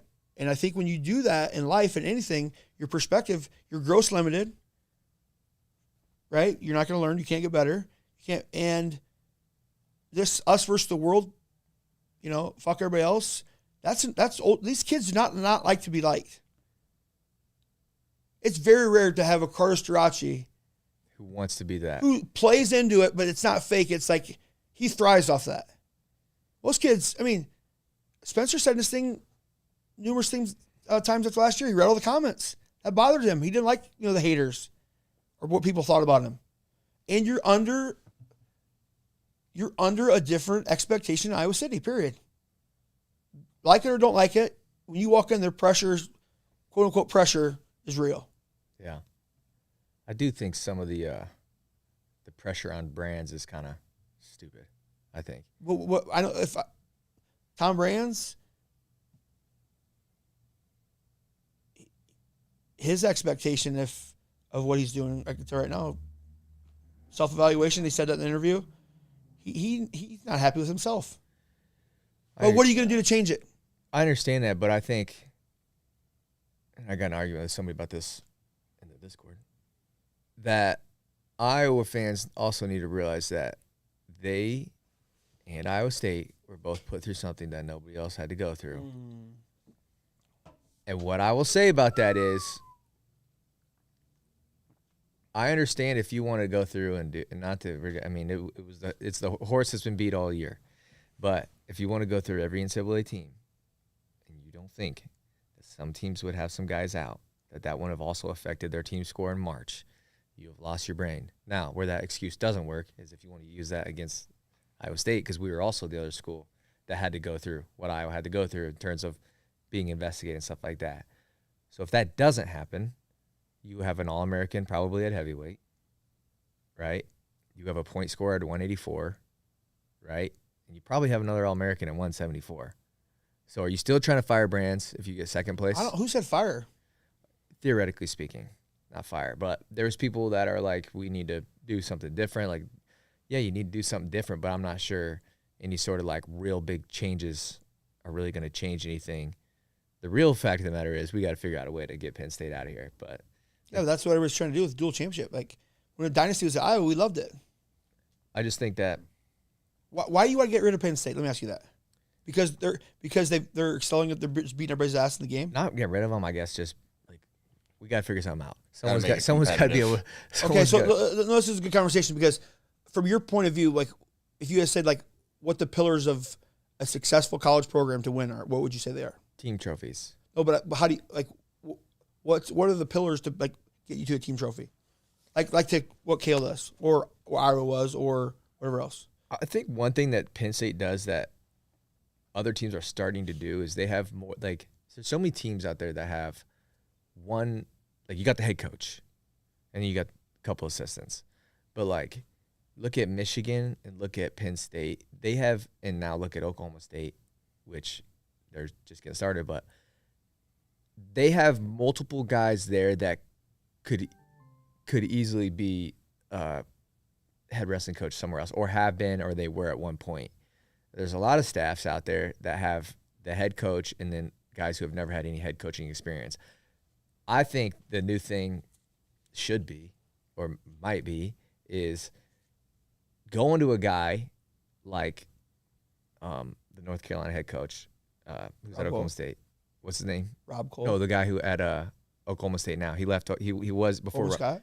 Yes, Scott. If you have a guy like him, you go to him and be like, hey, like, come back home. We need like a second in command that's like another head coach on staff. Like look at Cale with Cunningham. Like Cunningham could go be head coach anywhere he wanted to be. And I think when programs are really at their top, they have more than one leader on staff. You look at with Iowa and Brands and stuff, it's like you got Tom Brands, and you got Terry, who I think Terry Morningstar could probably go and be Division I head coach somewhere else, but they should look into having another guy. Like the top of the top programs are going to go and have multiple head coach caliber guys on staff. Don't you agree? No. Why? Well, I think that the duties of the head coach today are different than probably like. There's more. I get that. What I'm saying is what's your? All right, this is a good conversation. It's gonna go off a little bit, but like I think. Don't you think I have a point? I do. You do have a great point. Okay, I think the bigger thing in wrestling in general is like, even athletes. Okay, I don't think anybody in wrestling really, and I don't know how Penn State runs everything, but I've heard in Bo Nichols like he's got all the notes from all the things previously. I don't think anybody in college wrestling, first of all, I don't think any of them, majority of them have a high business acumen to really run it like an organization, like a business. Okay. So, okay, it's the end. If you're at a job, this would be your end of year, like, calendar. How many staffs are sitting down, or prior to the season, head coach sitting down with his assistants to say, here's your role and responsibilities. Here's what you're going to be judged on. Here's how areas of improvement, basically a performance review, right? And so they know, okay, yeah, ultimately everybody judges. And sometimes, did we win at the end of the year or didn't we win the end of the year? Sometimes you don't know how you got there. You're just happy with it. It just happened, did it, right? Yeah. Sometimes you have a guy, your high sales guy, and does everything wrong. We just in a good area. Okay? So there's no, I feel like in wrestling, there's no organization, performance organization at all. So then go to the next level from wrestler standpoint. Did you have a good year or not good year? Like what are the benchmarks? If it's all about how you place the NCAA tournament, not the 4 things that you all agreed on and measured to get to the NCAA tournament, you're going to go back to the next year and it's like, well, you lost this one match on this call, it's bullshit, and you just go forward. Right. You know what I mean? Yeah. So systematically. Just because you have a good result doesn't mean. Systematically, the sport is broken because the guys coaching wrestling, majority of them, haven't been out in the real world. Like, you go from wrestler to, like, senior level, then you're just a coach. Those who can't do. So you're just like, okay, you're just coach. Right. And what happens there? You bring what you're comfortable doing, right, and what you've done as an athlete to whoever you got. If you have a system, Kale's the CEO, but you also see he was down there warming up before every session with all the athletes. Every warm-up before the session, warm up with the team. He also leads recruiting. Like, as a head coach, you got to decide how much you're going to get done in the building versus out of the building. But that's like my point though, is like if there shouldn't just be one guy, then there should be more levels to each staff, and I think it goes from like the head guy to like just they call Coach Kale coach. There's no head coach. You ever heard that language at Penn State? Right. Here's everything I'm gonna tell you. I put some stats together for you. Ready for this one? Yeah. That's why I was doing on track wrestling last night. I know he's going to come with the numbers. If you were in your profession, right? If you went to somewhere like when you got into your profession and you were with a bunch of guys that the day one you were just as good as them, how much better would you get? If you didn't have people above you, around you that were like people you're striving to be or you could learn from? Probably not much better, yeah. Right? Not much better, right? Yeah. So if I told you that you're going to a school now, okay, take the two guys that graduated, just active in their club, okay? Penn State has 39 national titles in their club, okay? 24 world medals, this is just senior, and 8 Olympic medals. Yeah, you can't beat that. Okay, so you can't beat that, but guess what? That's something I'm a firm believer that as a dad, a father especially, I try to get my kids around people that have done things that they aspire to be. Because then it's not just a dream anymore. Then you like see, touch, feel. Mm-hmm. Okay? You go to Penn State, and it's not like you're trying to get these guys on the way. Everybody around them's already done it. It's expected. So you fall in. Right. It's expected. Well, where you want to go, there's 20 guys around you that have already done it. Yeah. So you get into the queue, right? And I think that's a big reason why no one leaves Penn State too, is because being successful and then maybe potentially leaving there, the unknown. Right. It's like working for the big company on Wall Street, and then you get, where are you going to go that's going to be like, put you up farther in your career. Everywhere else that you go is going to be like, oh man, like these computers don't even work around here. This guy's never done anything, this and that. I was explaining this the other day, actually. I was talking about like being around the kids at Southeast Polk when we did that video. It was like their expectations of like being a state qualifier or a state placer or a state champ were just way different than, growing up in a small town or whatever, where it's like if you're from the small town, you put the state tournament on this big pedestal that like the elite of the elite are in, because it's such a big deal in like a smaller community to do that kind of thing. And it's the same thing with like Penn State. If like they don't care about, like their expectations are just their standard is so much higher, and they don't put things on pedestals because, like you said, if everyone's on a pedestal, no one's on a pedestal, right? If we're all standing at the top of the podium, you're just kind of another guy. That's why this is me psychoanalyzing things, but like a guy like Nagao, okay? He didn't place, right? He was in an environment in Minnesota that he probably was getting the better of most everybody. Him and McKee probably had some scraps. Okay, you put him in an environment where he's been in one environment, now he's going to Penn State. It may be his confidence got hurt there probably because he's getting the shit beat out of him in the room. Right. Versus coming in and you get the shit beat out of you start with, and then you just, out of high school, you trade up, right? Right. Which I think... Look at Tyler Kasich last year. Him and Ryder Block wrestled, I think, 1 point match at whatever. He wasn't even going to be the star this year. He got to be a Ratchie at the duel. What that dude did, ripped off for 7 freaking matches in a row, was Crazy. unfreaking believable.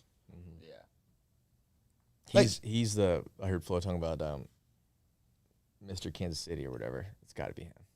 What's that mean? Like who like put themselves on the map or whatever. Like who balled out. Yeah, but he may put him. I mean, so you got him and Van Ness now. So everybody says this. Well, what are they going to do with all these guys? What are they going to do with all these guys? You know, Terry Brands is only a 3-year starter at Iowa. Royce Alger only a 3-year starter. Gilman. 3-year starter. If the stats are 86, so Kale's had 86 All-Americans since he's been at Penn State. Okay, 69% of those All-Americans are finalists. Why wouldn't you go there? 69%. And then what's their finals record? Well, I know their semifinals record was 60%, but I don't have the top 10. So you may only get in the lineup. They won 34% of the national title, individual national titles the last 10 years.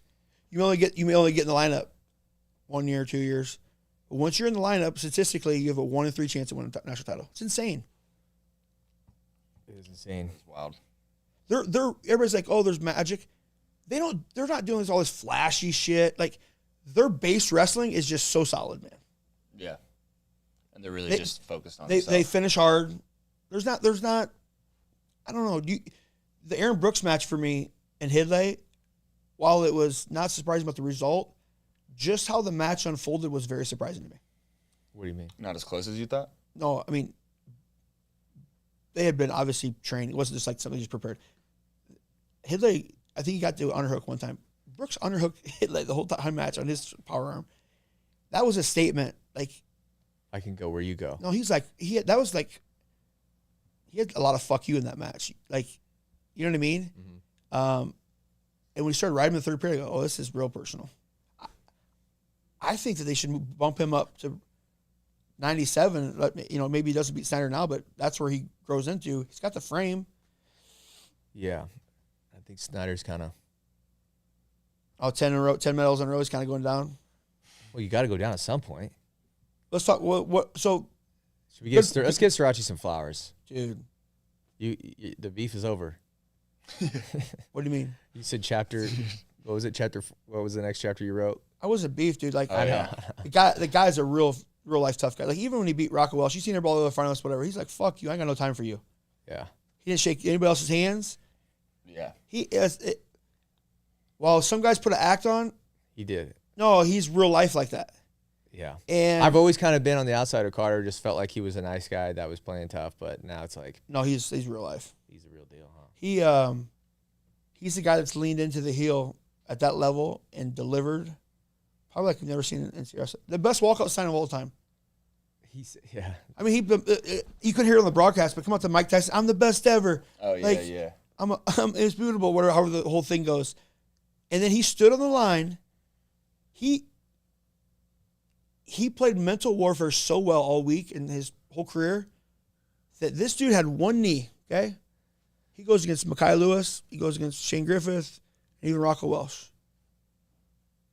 And he's got these guys fucked up in the head that they're kind of, Mekhi didn't take one shot the whole match.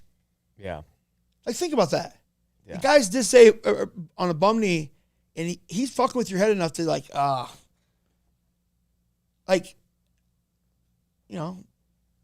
he's a bad dude. Now he said he went right into, I'm focused about April 18th and 19th, and now whether that happens or not, but do you think we see him come back for 5? Yes. Yeah, he's gonna get paid. That wasn't a conversation. He's not at all leaving Penn before State the either. year. I said maybe he would leave. There's no way now. Yeah, I was kind of hoping in the press conference afterwards there'd be some sort of something we could dig into, but there really is not. You know, he did not. I mean, his performance, unbelievable. I also say this, and self-consciously to myself, it also puts in light what Spencer did as well. It does. Because we all just kind of like this, oh, he's got no ACLs, whatever. I'm not trying to make this about Spencer. I'm just like, if he won 2-0 or 1-0 or whatever, he didn't. I know he didn't win. Ramos didn't even All-American. Yeah. That's not Yeah, surprising. wow, that's nuts. I didn't realize that.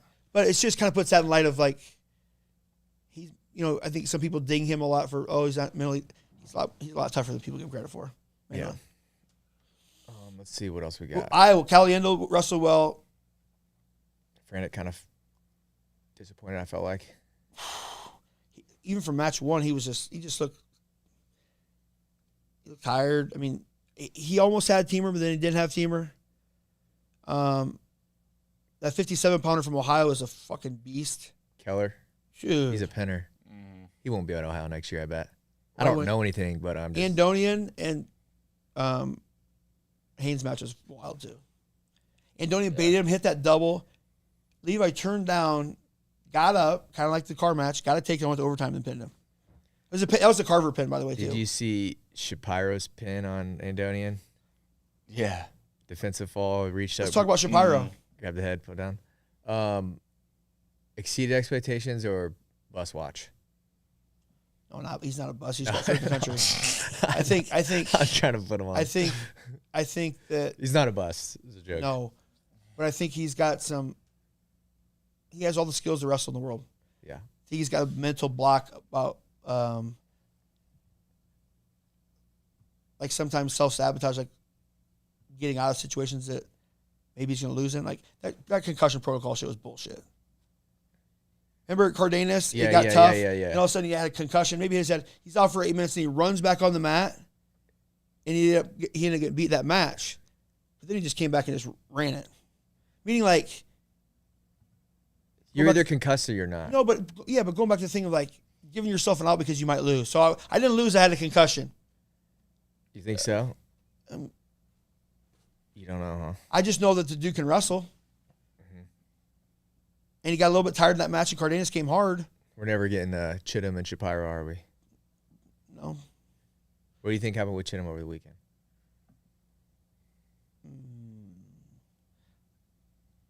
He's in his head? Maybe. I think he just has to be. I mean, you said that Tommy Askey match was going to. I remember you telling me before we left, don't overlook that match. I think you can't look over any match. But then he got in that wheelhouse where he got.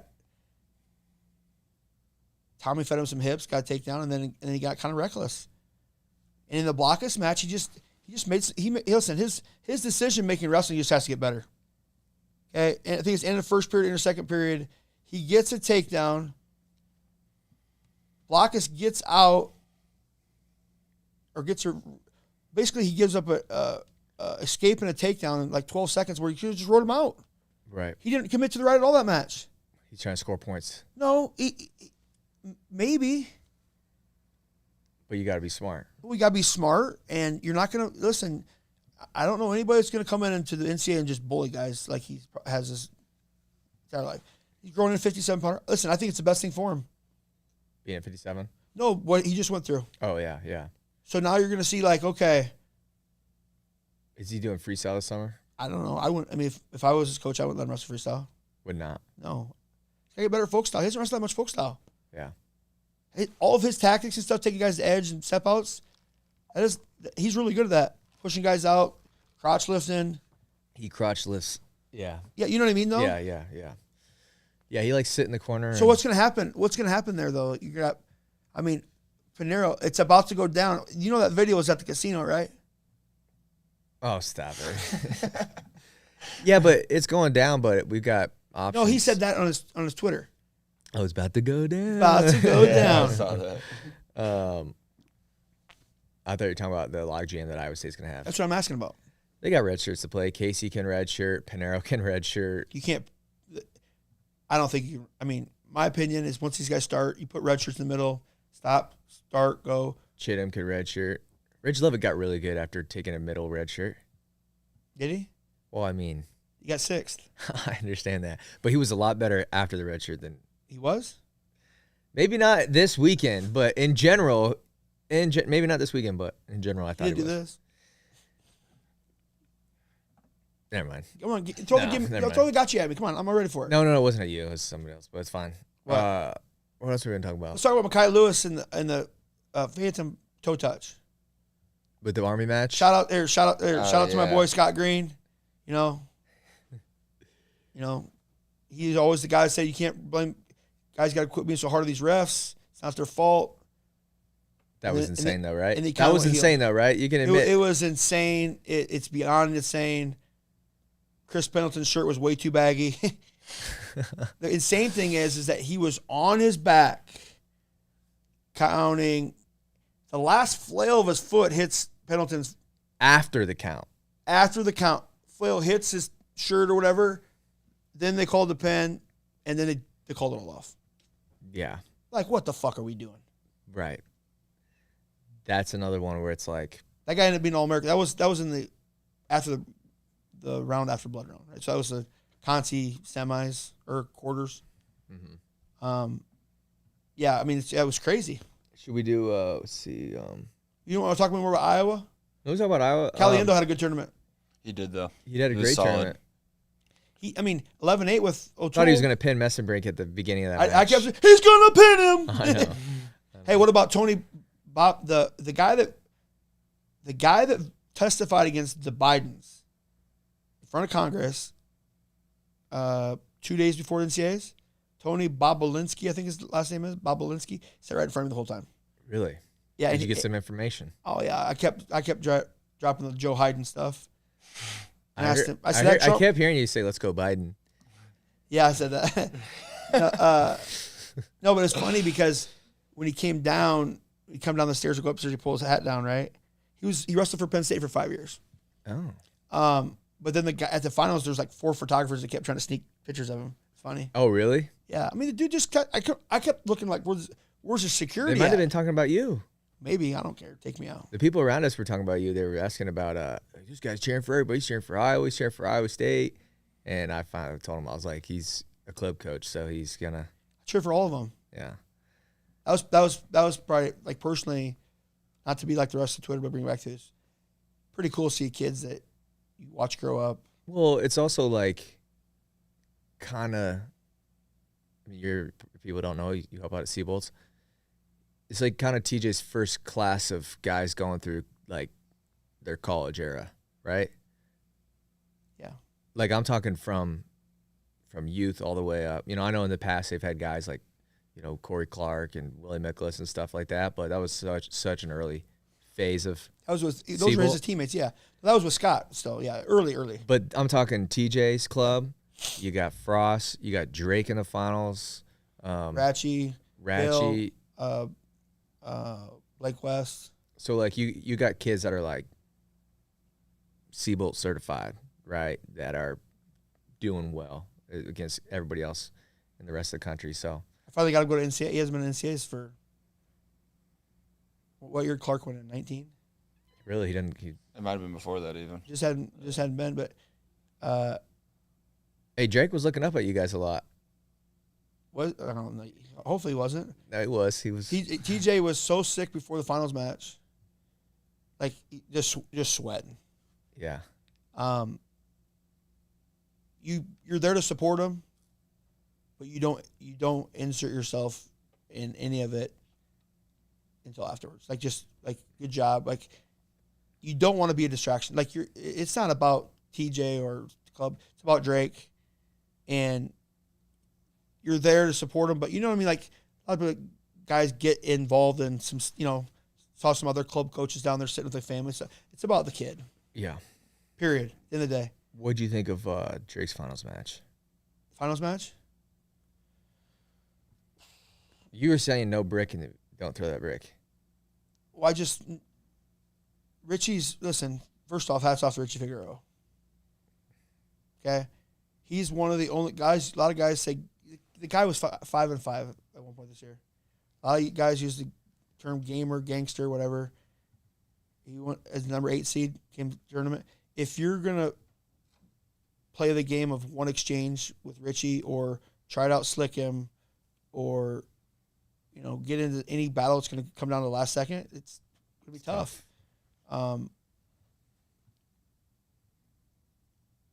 I just felt like Drake had one good committed shot, got to try to limp arm out. I think to beat Richie in the Merkle position. No, he got to the single leg and got below the knee a little bit and tried to do that limp arm finish he did. Well, Richie was ready for that because he was ready for we got him on that at who's number one, and then we got beat trials with him. I think to beat Richie Figueroa, you got to make it a fucking dogfight. You got to rip a lot of offense. You may give up a takedown here or there. And it's going to get to a point in that match, Richie's going to say, okay, do I really want to be about this or not? But he's going to be about it when it's just one move, or he can sneak something at the end. That if you play coin flip, it just wasn't a great enough match. There's a lot of breaks in it. Which is why you didn't want the break, I'm assuming. I mean, they did a self-review, and then they did they? Self-review, then Iowa threw the break. I just think the cadence of the match. Drake's going to want to be on him. Yeah. And then you play the edge where Richie cut you off of the edge. You got to get a takedown. At the end of the day, it doesn't matter to get stall calls. You got to get takedown. Proud as hell of that kid, though, dude. Yeah. Like, pretty obvious he's become the face of Iowa wrestling. Like, he's probably the most unhated or most well-liked Iowa wrestler from the rest of the fan bases I've seen in a long time. Yeah. There's not many people root against him. Well, I think you look at Drake, though. He's always been pretty non-controversial. He's been he's always successful, and he's from Iowa. So it's a recipe for... I'm just saying he's done everything right and had a conversation about, like, what makes him great. Okay, he never won Tulsa. He wasn't this big, like, youth kids thing. So he gets second. He gets third. And really the first breakout was he beat one of the Lamers for his first Fargo title, his 8th grade year. He got killed by him. Like, never beat him before. So he kept losing. He had this foundation of all the things that you need. I think as kids go through wrestling, for whatever reason, they win a lot to start with, right? And then once they lose, they don't have anything to fall back on. And he alluded to a little bit of the thing he's been through a lot the last couple of years. I mean, he's just lucky to be on the mat. With Drake? Yeah, and I just hope he's proud of himself. That's all you can say. I think he should be. He should be, yeah. And he doesn't owe anybody's, How many more years you got left? Who, Drake? He's a sophomore this year. Yeah. I mean, and he probably, he don't need to do it for anybody but himself. I think that's where people get so, like, let whoever down. All these people out here, dude, just do it for yourself. You know what I mean? Mm-hmm. He'll probably, he looks big, long. He looks super skinny. Yeah. He's probably, I don't know what he's going to do. I haven't talked about it, but he'd probably bump up. Bump up, you think that'd be better for him? It's a strain to keep your weight down like that. Right. He's pretty gaunt, too. What's the chat saying? Blazers coming back? Wondering about why did Ragusin go neutral versus Fix in the third overtime? I'll tell you why. Why didn't he? Yeah. Why did he? Well, he had to with 9 seconds left, and here's why. 9 seconds, he wins on riding time, right? No, because Fix had riding time. When Ragusin, they called locked hands, they went back to when the locked hands happened. And then from that point to when they actually blew it dead, that 12 or 13 second time frame, they take all the riding time off the clock. So even if he would have rode him out, it was impossible. It was dead time. It was impossible to him to have more riding time than him. So he had to go neutral, try to get the takedown. What else? Let's see. It's crazy how your brain's insane, but go ahead. The Little Rock studs. Recall. Little Rock had some good moments. There was a lot of Iowa guys who had some good All-American moments this year. The South Dakota State guys, Garvin, All-American, Iowa City West. Out. He punked him. What do you mean? Yeah. Put him in a body bag a couple times. It was out of balance, but he looked good. Garvin looked good. Great for him. Tanner Sloan could have had a better tournament, but, I mean, stop. Got fifth. Okay, yeah, I got fifth. No, what I'm saying is, like, by Tanner Sloan standards, he could have did better. But as far as being a freaking 1A kid from Alburnett, Iowa, that got, I don't know how much recruitment was really going on with him when he left Iowa. And it's like, look at what he's done. I mean, he was one of the most dominant. Last year? He's one of the most dominant Iowa high school wrestlers of all time, in my opinion, as far as, like, Division I standards go. What the hell's going on? What about Damian Honstaff? Four All-Americans at South Dakota State. And I say this, like, they're clearly behind wrestling over there. They got a brand new facility coming, which is massive. It's done. It's done? Yeah.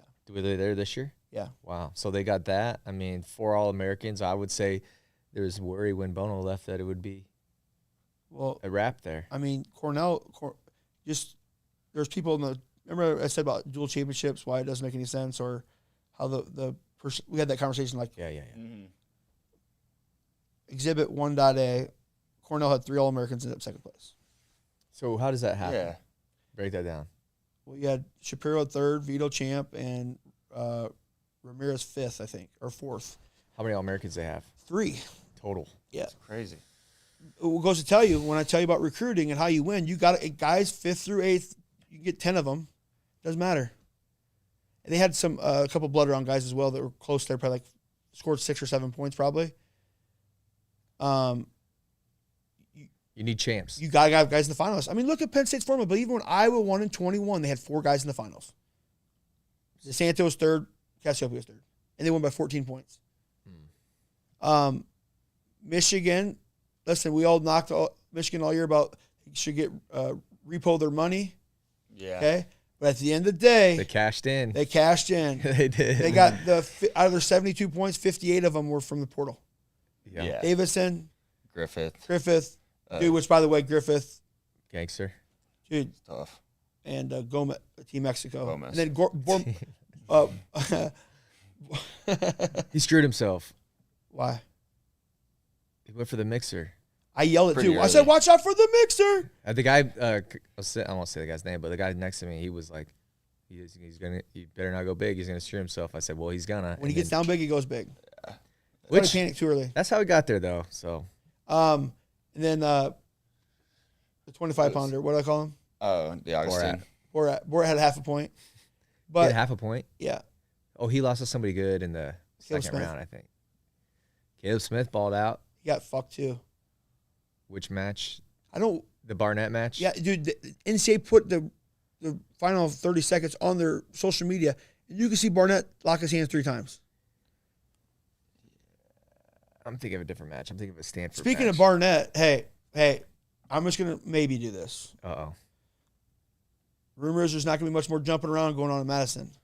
That's what someone in the comments was just asking about. What'd they say? We can, based off what this guy said, we'll talk about it. He said, "Is Bono getting fired, and how fast do they hire Max Askren?" Oh, so it's the guy in the that's know. what- Come on, Who's this guy? Who's this guy? Chips, Um, 28. I don't know if we've seen this guy before. Wrestling, wagering, and weed. Oh, I seen him on Twitter too. Yeah. Done. I don't know if it's done or not, but Does Max Askren, would he do it? I think all signs push that way. I hope not. Why? Just do. Just hope that doesn't happen. Why? So Iowa State doesn't lose guys or what? No, we don't get AWA guys. Well, I We think beat them. I think it helps. Just the Big- kidding. I think it helps. Just kidding. Oh, that was a pretty good one. I think it helps Iowa State in the Big 12 if all those guys go to the Big 10. We can talk about it off the camera if you want. We're talking about it now. No.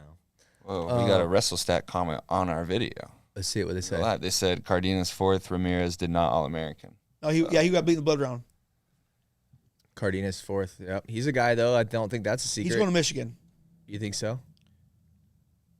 It's listen, Cliff Keen. I mean, is that Bournemouth's second trophy? They got Kelly Ripa money now. Mark, what's his last name? Consuelos. Yep. Smart though. Their kids on the team. Yep. They're recruiting Mario Lopez's kid next. Yeah. AC Slater. His When the kid's teacher coming up pops to a the, test, his you know you're in kid's a like mess, his dog. kid's in like 3rd grade right now. I saw Bournemouth there. No, I'm just kidding. He did. No. What'd you think about? So who's Penn State got coming back? Is Bo going to come back? He was so smiley and stuff. Like Yeah. it almost looked like he was elated to be done. Bo Bartlett. Did you see how happy He's he got was up on years. the podium? He's got years left, doesn't he? He's got Yeah, 1 year left, yeah. but he said previously he was going to be done. In the is it Clash of Combat or what's that guys? Those guys. Yeah. He said there he was done this year. He's not a senior though, is he? He can use his COVID year still. He's a senior. Bo Bartlett's a senior already? No way. Yeah, he was at 49 2 years. He was at 41 2 years. WrestleStat, is that true? Might be true because I remember he. You're gonna test my brain? No, I mean you're always right. I'm just trying to figure it out. That's Hope that. crazy that that's crazy that he's already done though. So Kirk Fleet's done too, unless he comes back with his COVID year too. They're all coming back. Why wouldn't you? There's nothing else that you could like. Why wouldn't you want to come back? Carter did say though he don't like school. He's like, I love wrestling, hate school. They got to sign him up for Rocks for Jocks or something like that. Well, here's the thing.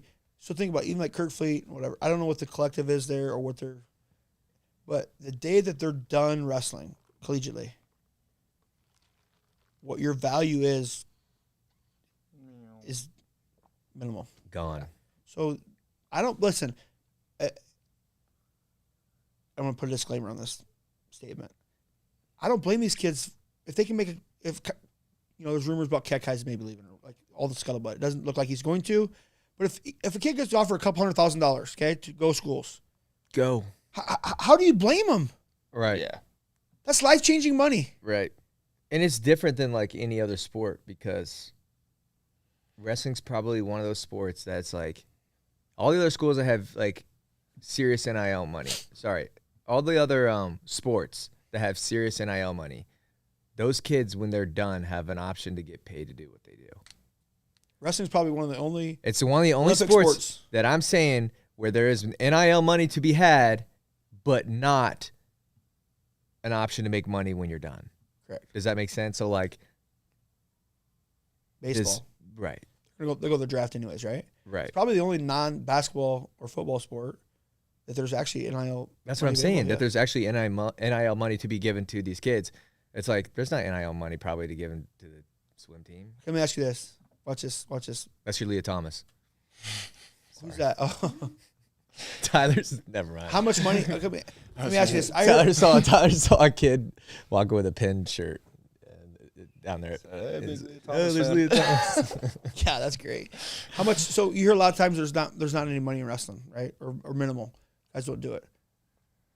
Let me ask you this. How much money do you think there is available just in the pool of college clubs available? Like if you had to guess, like collectively, like from RTC. Are you talking like NIL? I'm talking about collectives, or are you talking money, about RTCs? Okay, but money in because I'm not going to know either one. So listen, guys that give money to it used to be the thing of get the art senior level athletes to the college, right? Like we talked with the Penn State thing, right? That's done. But now maybe that some of that's happened, but that RTC money is still coming in from donors, but maybe now they're giving it to NILs, right?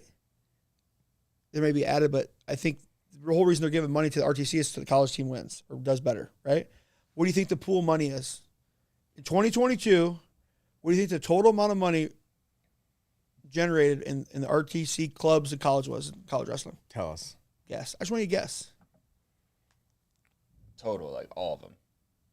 Collectively. 10 million. Wrong. Higher or lower? Higher. 20. Higher. 50. 23. Wow. 23 million. So listen, $23 million was given out to athletes. It was revenue for RTC. generated, so available. Generated from donations and stuff.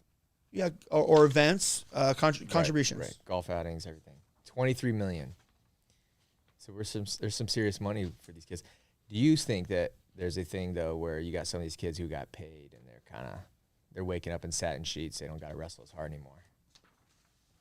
I mean,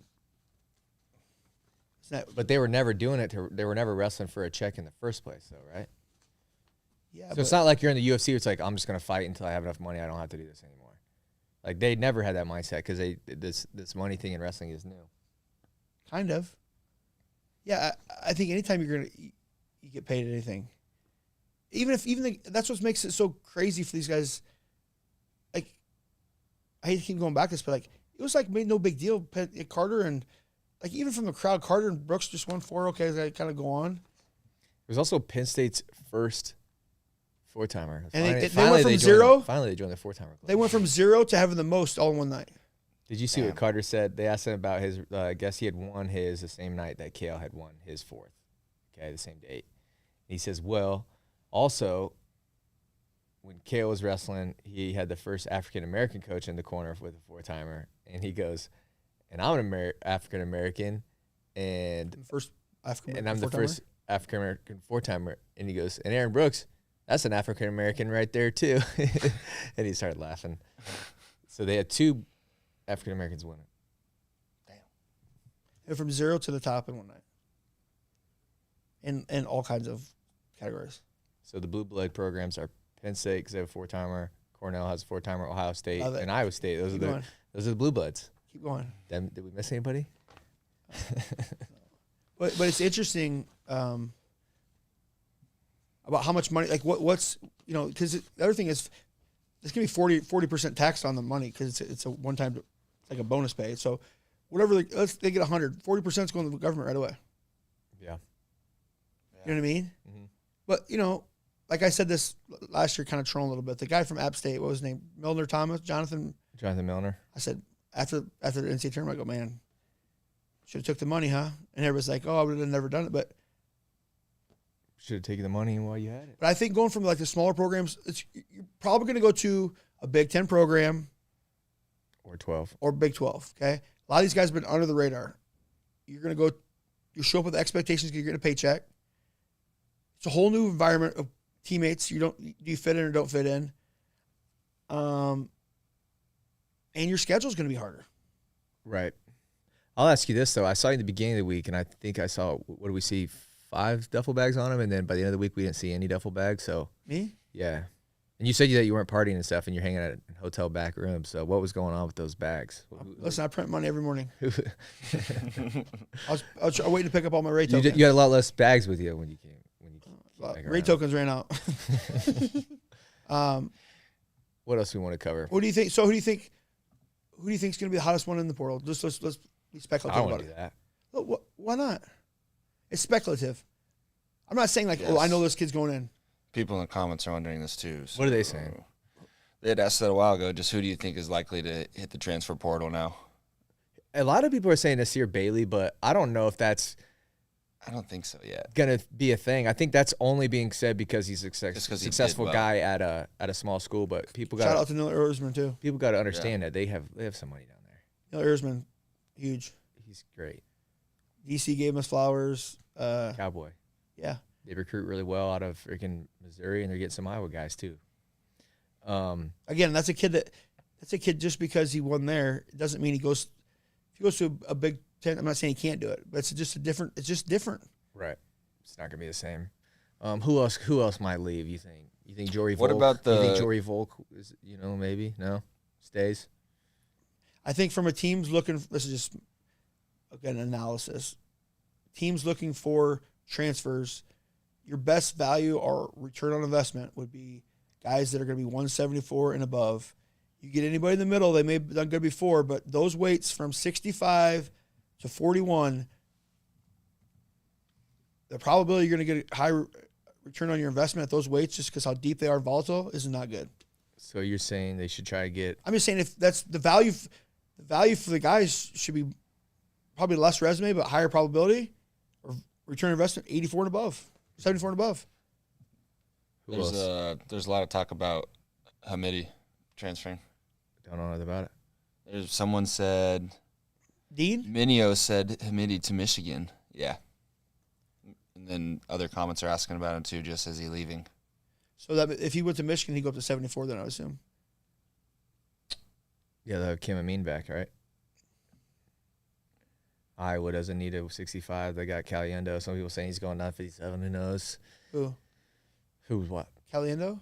Yeah. Why would he go down? He just got fourth in the country. I agree, but I think if you look at Iowa's lineup, people are saying it would be better for them. Better for them, but not better for him. Who else is saying? So he was actually McGonagall's in the portal he's actually already, he got seventh last year, so he was a +3 for the Hawkeyes in the portal. Real Woods plus came there sixth place, second, fourth. Dude, what about Tony Ramos partying on the Brandsbros? Did he? Oh, I mean, he partied. wouldn't you? Wouldn't you? What? You want to be there? They don't. They squeeze you out. You leave. Your guy beats them. You want to do that? I talked to Tony Friday night, and I just told him, I said, listen, you can want it all you want, but when you held the press conference, it's over. Yeah. McGonagall's another guy people are saying. He's in the portal already. Who else? What about would someone like Wallach, the 74-pounder at Columbia? Is he done? I don't know. Oh yeah, I guess I don't know what year he is. PK. Waller, that's when Gabe Arnold beat him Wallach, yeah. at the Soldier Salute in Yeah, Cornwall, he was Iowa. a senior. Very stacked. Good job by Tonelli. Princeton. What'd they do? Who do they have this year? I just seen a bunch of social media posts that's coming here. Joe Dubuque under the realm. Ayers went out and got 2 All-Americans at Stanford. I know he got a coaching position available too. I thought the heavyweight from Campbell was like the big one that everybody was trying to get. Tegadiala? Yeah. He All-American? Yeah. 8th. He probably stays. Caffeinated to take care of it. So I go up to, I won't say the amount of money, but I saw the Campbell coaches at one night, and I was like, I walked over there to say hi or whatever, and I was like, yeah, you know, that club that Austin Murphy had on Kennedy, I like that, you know, it was against the Hawkeye or whatever, right? Did you see it? He punched him. They only went, like, That's how's what that I was happen? telling him. This is what I'm talking about. Though. But he goes, If Kennedy done that, would have been social media. but that took them out of the top 25, which is a bonus for him. I already knew that. I got exactly how much the bonus is. Oh, you must have ran into him or what? No, it's contract. Oh my gosh, ChatGPT. Who else? What else was going on over the weekend that we Buchanan got third. He's coming back. Saw Willie. That was cool. He did? I didn't see him. He had a freaking camera like this walking around Power and Light. Yeah. I want to know where that video is. Yeah, that was the night I lost my voice. Hey, so that's interesting you said that because Starocci said on his Friday night interview, our coaches are so committed. It's not just me; it's their whole staffs. And he goes, while other coaches are out drinking beer, party and stuff, they're doing our laundry and stuff. It's not a total commitment.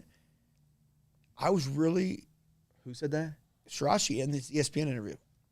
These coaches are here partying. It's just a play game for them. My coaches are doing laundry. I'm not saying you're saying about Campbell, okay? Yeah.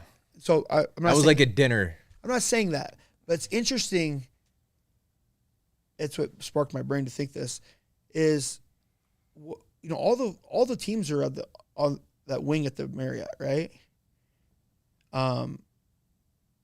What do these coaches like? Going back to like how their process is and who does what? Do they do this? I just would love to see like how staffs operate inside the tournament. Like, do they watch film? Like, you know what I mean? Like, that's always been something to see. Like in the tournament, inside the tournament, right? Like, why you see some guys here, maybe some guys get tight. Like, what do the guys do when they go back? Are they on their own? They cut. You know I what would I mean? love to do a video if any Division I coaches watching this. Well, you got your guy. Just get the van back. I would love to do a video where we're allowed to film everything. Like in the hotel room, war room, you got freaking brackets taped on the wall. They're freaking breaking down everything. They're unfiltered, just like you have a camera there at all times. We're with you the whole time, and then we can release it down the road. I think you'd be really disappointed. What I'm saying is it's almost like when Michael brought in the cameras for The Last Dance. That didn't get released till freaking 30 years later. I'm not saying 30 years later, but we'll release it like way after. So if anything comes out that's going to incriminate you or whatever. No, but not incriminate you. I think but, somebody did that, right? Give away a game plan. Hey, I think someone did that, and I think it cost them the title. Michigan? Tom Who? Cryan. Remember He did a documentary? They followed him around, floated that year, and that's their Bo Penn Miles. Is there a flow curse? Dang. No, I I thought the Vito was maybe going to Vito add to broke the that, curse. but he broke the curse. What? He won it. He's a gangster. Yeah. I just think from a coach standpoint, it does become a You distraction. see Vito pointing at Kirkham in the middle? Here. You know what I was saying when I walked by you after Carr? I walked by you. I was like, all that talking they were doing. Messenbrink the whole time was chirping David Carr. He said he was clapping. He was like, come on. And then he went like this at one point. It's like, you lost. So I felt like people were like, I don't know. I just felt Hey, like there's it a lot of was- disrespect on Carr's name. there was no. He wasn't worried about the outcome though. I do respect Mitchell Messenbrink. I think he's gonna be really. Goes hard. I'm telling you though, that I've never seen somebody. the kids. You see his head bob? Well, dude, he hits that single and his head girls under is unbelievable. Listen, Mitchell Messenbrink for them. Mitchell Messenbrink, he may be in the OC someday. Like so much, he's a fighter. Like you seen after the match, He killed like, that girl's dog. Dude, let's talk about that. What happened? Who is this? Dude, I thought we weren't going to get to touch this topic. Let's go. What's going on there? I think she's just trolling. Who is it? It's just crazy. It's just crazy because it's someone trolling like from their actual, like that's her. That's the account. That's her. I think. I don't know. I don't know who it is. I'm pretty positive. I think They it's got just some like, traction though. Like it looked like. Well, people thought it was real. I think because it's not like a burner account. I don't think. Right. Yeah. So people are like, if someone's going to be tweeting that, it's got to be. But the thing is, I think it's just like it's a girl in college. It's a wrestler. It was funny. I don't think it's funny though, because here, she might get defamation charges now. No. She tweeted that. She said the Penn State legal team's coming for her. No, but what do you mean no? They don't care about that. We've seen other people get sued in wrestling. I don't think. Yeah, we did. No comment on that. I don't have any comment either, but I'm just saying, like, you start saying, you kicked my dog. Remember after? I think she at first made it believable, but then after a while, I was like, "This is a joke." Well, she said she was going to kill herself if. I know the one that went viral that started off that was bigger. People, that was the one where it was like, I hope these people lose. And by the way, Mitchell Messenbrink shot my dog. There's one before that where she said, if Mitchell Messenbrink wins NCAAs, I'll kill myself. That's not funny. No one paid attention to it. I know, it's insane. What is she? Well, she's still alive though, right? Yeah. Yeah. I don't know. I bet someone had to have reached out and be like, whoa, let's pull this back a little bit. That's the craziness though. That's the social media thing we talked about earlier. Is like, Dude, I went. Be that wild. I mean, that's like a drug now because she got attention. I will say this: I went live for an hour at Power and Light one night. I had 400 people. The last night on Twitter. All Centerville. That was the whole town right there. You're like, oh, what do you want? I watched like 20 seconds. What do you guys want me to do? I know. I was just fucking around like, what do you guys want me to do? I'll do it. I said I was the band. I gave my phone to the guitar player, and he was walking around on stage with the phone. I interviewed Wyatt Hendrickson. How'd that go? I deleted the whole thing the next morning. You didn't save your archives? Crazy. People were saying that, but I don't know how to save it to my archives, but delete it. I heard on FRL actually on Saturday that Hendrickson he can leave when you're ROTC somewhere. We got an ROTC. We got Younger coming back. He did beat Greg Kirkfleet in air hockey that night. Really? They played together, air hockey? They played air hockey against each other, and he won. That's cool. And Tanner Sloan was right there with him. So you guys see a lot of athletes down there? There were some. Not until Saturday, but You get turned up or not? not really. No, it seemed like any of them that I did see were pretty reserved. Remember St. Louis down at the station? That's when Corby was partnering with Matt Scouts at the time. He had all those interviews. That's where the Kimmer thing came about. Gilman helping to beat Kimmer. Like, there were some great interviews at the Union Station that night. I did get some interviews. I got 665. I got an interview with Nate Engel. Yeah. I got an interview with Grant Leaf, and I would tell people like, "Hey, I'm on live," just so you know, because I'm not trying to gotcha somebody or whatever, right? But that wasn't the space I should. I did see Ryan Kirkham. I thought about being like, but I was like, no, he's young. If they're young, I didn't want to do it. Well, you guys just passed over that. With Henderson? Vito fucked him up. Oh, with Kirkham? Dude, he cut him and tried to tech him at the end. Yeah. Yeah, that was hard. So there's speculation. Then I seen Pat Minio breaking the news. The rumor said he did it all with a herniated disc. He made a tweet about that. I've heard that for months, but he put that tweet out there. Okay. Props to him, man. Yeah, if it's true, he pulled it together pretty nicely. Dude. Well, he just wrestled so weird at the conference tournament. I think people were ready to get him out of his there. output is high. Again, go look at those two. Guys standing around, guys output high. Thursday night in the athlete hotel lobby, his dad's down in Vulgar at like 11:15 with Vito just going over like wild. He was cussing at he's wild. He's the man. Is he good? Yeah, if you watch that Vito documentary, he was probably one of the better parts, I felt like. You know what else I noticed in that Vito documentary? Maybe I shouldn't say I'm going to say it. Like that Frank, the coach, what's his last name? The RTC coach, Frank, that's the chat. I always forget his last name. P, I think it is. Papalizio? No. Mike Gray, I didn't realize how vocal Mike Gray was in the corner. Like even in the, he's a screamer. And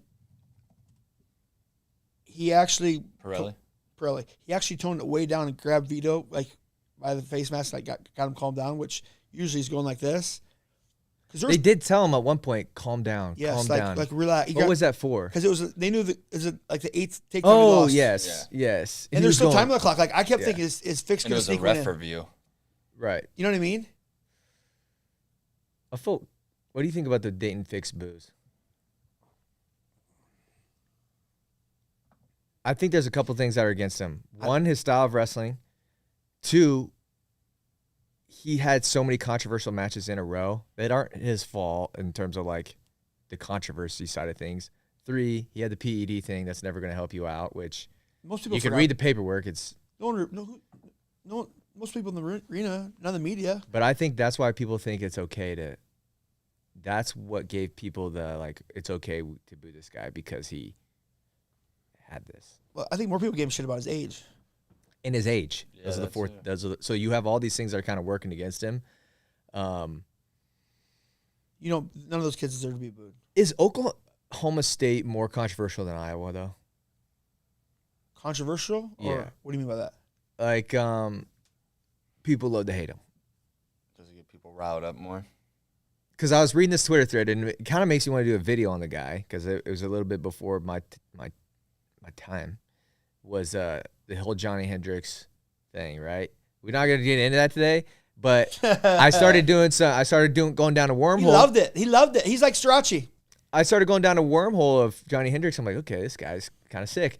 So, No, not kind of sick. He loved it. He smiled it. but what I'm saying is they've been kind of just as big of a heel as Iowa has for a long time too. They won a lot. And then they But there's something about like Penn State, I wouldn't say has like that arc, like that similar narrative. no, it's because it's one size fits all.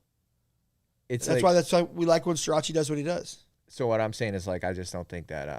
Well, I think like Fix being a part of Oklahoma State is probably another reason why people wanted to boo him.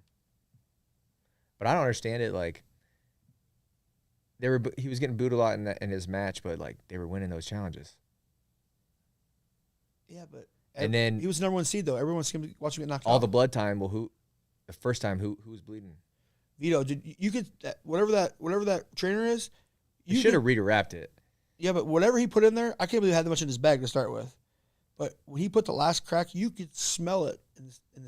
You got a whiff of it, like, you know what I mean? And then Dayton got his eye busted open. So like They got headbutted. that's what John Smith was talking about though. Is like went against us. Like we can't.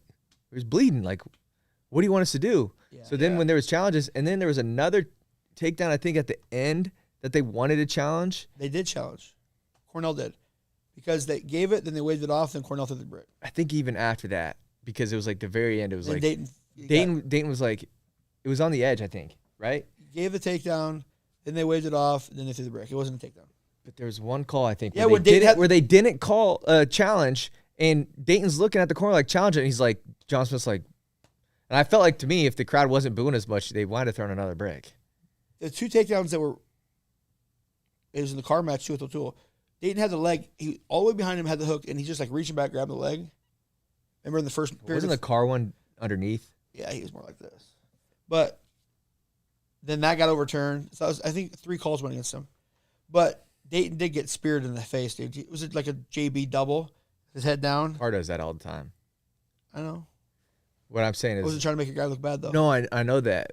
Well, yeah, I didn't know that, but he did that to Messenbrink, and Messenbrink did a. So, and then So I don't know the rule though. I was going to talk crap about that, but I don't know if there's a difference between. remember if it's head, there's no injury time because Ramirez had that too happen at CKLV, concussion protocol or whatever. Listen, we gotta get David Carr a better gummy bear sponsor than Casey's off-brand gummy bears. There's way better gummy bears out there. Casey's is huge. One of the Those don't even taste like anything, bro. Biggest pizza, big pizza, man. They're like one of the biggest pizza companies in the. They're holding United it States. down on the sour gummy worms, though. Casey's has that going for him. What do you think of Kansas City though? I love it. I used to live Great. there. It was the best. Perfect I setup. used to live there. What It's else? not gonna like. I'm not looking forward to going to Philly. I don't really either. You can ride the L and all this stuff, but proximity, food, entertainment, all within a walking distance. The whole thing. I rode the shit out of the birds. Parking was easy. Took the boys to the shoe shop. Hey, ran into Kelsey with the Rolls Royce at the mall. Who? You ran into Kelsey? Yeah, he had pulled the Rolls Royce up front. Kelsey? Yeah, Oh, dang. he didn't have Taylor with him, so I wasn't interested. Yeah. I told DC he's the man. Oh, DC was he was talking all kinds of shit during that. I think it was Fix, and he was up there watching in the quarters, and him and I talked. And he had that big stupid gold chain on, trying I didn't to see make him. his fat head look smaller. And he's like, "Go cry in the bathroom about the The fix stuff. Fix and Frost." Oh. Go cry in the bathroom. I wish Frost would have beat him. He's great though. Like Yeah. he said he gets paid a lot more. He gets real money for UFC. I think though he should have I got to go watch it because I haven't done it yet. But I think the problem was with the broadcast was you had two guys that were similar. The problem with broadcast, I'm gonna tell you straight up, and people can say whatever they want, is DC and Gibbons when they called it 2 years ago was great. The best, because here's the Jim's the coaching perspective. So you could go to Jim and say, hey, if you're coaching here, what do you do? Or how do you get guys ready for this? Jim's also tied to the sport extremely well. He's been around it all year. He knows the storylines. He knows things that went on. You got two guys that are fans, but they're not tied to storylines coming in. So it's that more like jibber jabber. And Jim's really freaking technical. Like he talks through all the positions about what the guys are doing. So you can relate to all demographics. You still have the Big Ten tie-in. Because ESPN's never going to put a guy like, whether you like him or not, Sparks, just because they're going to have too much Big Ten. They're going to have an ESPN guy lead the broadcast. Right. Right? What was I going to say else? There was something else I was going to bring up about that. Forgot. Yeah. I don't know. Just people bitch to bitch. Just watch it on mute then. That's you know what? It's the same people saying viewership is going to be down. The fucking quit bitching. I remember. I think Jordan Burroughs and Bo Nickel both took L's in their little exchange. What was that? Bo called out Jordan Burroughs by name on Twitter. It's like, I can't believe you would tell people to attack Carter's leg and this and that, which I thought was like a pretty obvious. No, he didn't say attack leg. He said. I didn't hear what he said. Carter said, I know a guy that's going to be there April 18th and 19th. And if I'm wrestling, I'm going after that leg, is what he said. Yeah. Okay. As a competitor, going back to the David Carr thing. Like, but that's not what Bo said he said. Right. Bo said, Bo said that, but just not the exact same thing. I thought Bo had a great line on this. I'm just going to say this.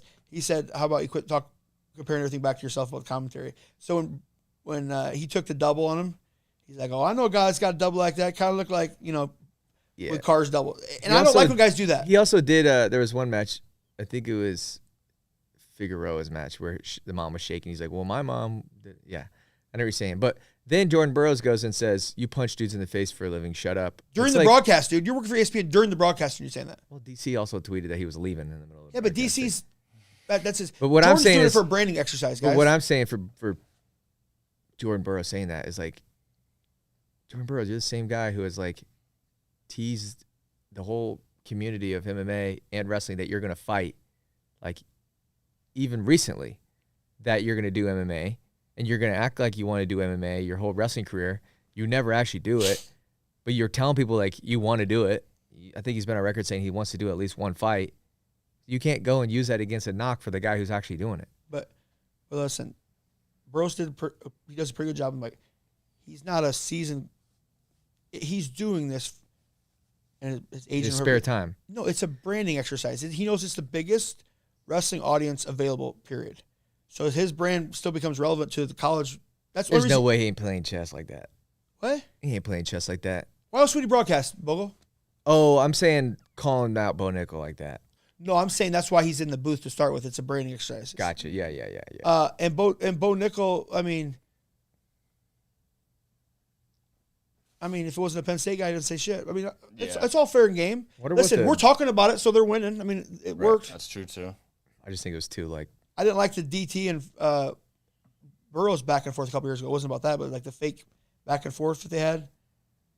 That seems more legitimate to me. I don't know. Competitive, though. Not like disrespectful, but like they're not going to let you have one over on them, even if it's verbal. What else happened? What else? What's the chat saying? We're about to wrap this thing up. They said JB is telling the truth, though. Bo Nickel was being a Karen. Who said that? Chuz. What else? Because he went after his... JB said, I'll go after his knee, is what he said. If I wrestle, I'll go after his knee. What do you think? How do you think JB does the trials? Who's your pick to make the finals against State? Come on, bro. It's easy. O'Toole. Carr? I don't know. No. We got another casual here. Who else? Give me who's in there. Dolph. Nolf seems like he's like half in, half out. Didn't he just lose somebody? Oh, he just bodied everybody overseas, but he got the Athlete Ocean. You know what's funny about that, dude? The Athlete Ocean thing? He's got the best TikToks or Instagram reels. He does have solid social media. No. Dude, that shit drives. I've heard Kale make undercut jokes or like digs. He's like, oh yeah, in some press conferences or interviews sometimes, he digs it. He does not like those guys doing that kind of stuff. It's like, oh yeah, maybe make a video about this, sell it on the internet or something. It's crazy how there was no official leak out of Penn State, out of all the touches there about what's going on Tartar. Not guys on the internet, nobody. That's culture, right? It's hologram, Kale. Could be culture, could be cult, whatever you want to call it. It's winning. Yeah. Let's see. Anything else we got before we wrap up? I think we're over 2 hours. Who's Iowa State? What's Iowa State finish next year? Iowa Sports did comment on here at one point and say prediction for Iowa State duel next year. I mean, you guys know what I'm going to. You guys know what I'm going to say. You already said it earlier. If you didn't win this year, we can never beat them. You said a guy at the clip. I did say that. It's too early. I mean, we'll see how the. Hey, do I get to call you guys little brother the rest of the year? Is that how this works? What do you mean? Do I get to call Iowa fans little brother at least until you guys get a W over us?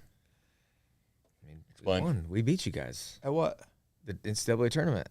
Team standings. So I get to call you guys little brother until next season. That's how this works. That's how it's always worked. It hasn't always worked that way because you don't ever experience that in your lifetime so far. First. You guys have done it to me forever. So now I get to refer to you guys as little brother. Tyler, you'll be changing your name to little brother. I mean, you'll be little brother too. And all the people are saying, "Oh, Iowa's the only team without a national title." I mean, guys, let's talk about this one match, dude. That changed the team title even for Iowa State too. Jared Sim was up 5-0, 3 minutes riding time against Shane Griffith. Goes neutral. Yeah. Dude, Shane Griffith to come back and get third. Like before Russell Carter looked like it was like a car wreck. Right. He's like on the car, like around his face. Mm-hmm. I wanted Sim to win just because of all the people. And Tervel came back on Twitter and apologized to him and said, because he was trying to get his guy in, right? The at-large stuff. A kid for Sema or any of these kids, it's like, man, you never get that chance back. Yeah. So many people in this sport just think, okay, well, that guy made the finals. He's just going to be an All-American. He'll make the finals next year. Fuck, dude. It's like a game of Plinko or whatever, where you drop the ball and it just kind of hope all you end up where you want to end up, kind of. I think 25% of the All-Americans this year were true freshmen. Yeah. Freshmen or true freshmen? I think we've definitely seen, too, that being in college longer isn't necessarily a benefit. That's why you go now. You're only healthy. Getting worse with the younger generation. 7,040 points this year, total match points. 56-17 last year. So 1,400 more points. 55 tech falls this year, 9 last year. We wanted more scoring. I think we just got to simplify some stuff. We got to make it easier to follow along. Got to make wrestling great again. And I think wrestling's in a good spot. You do? I love the 3-point takedown. Yeah, you're not out of match ever. Yeah. No, it's awesome.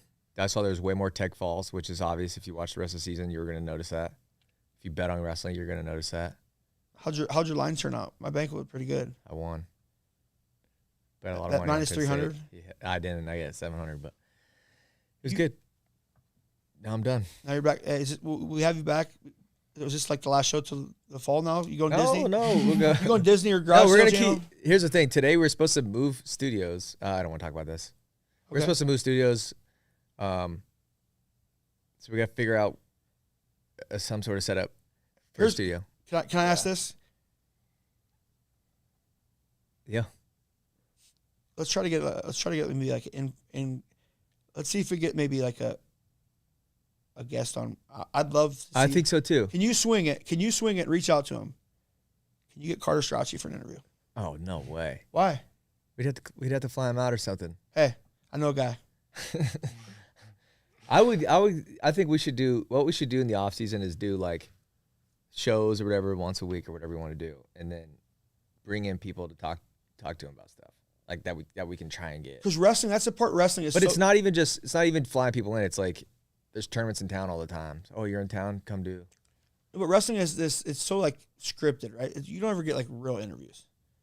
Yeah. Right. Yeah, I know what you mean. Hey, by the way, Caden Henschel, is that his name? Mm-hmm. Dude, I watched this after Nationals. I was watching the podcast they did when I was waiting for the kids. Dude, it's kind of crazy, man.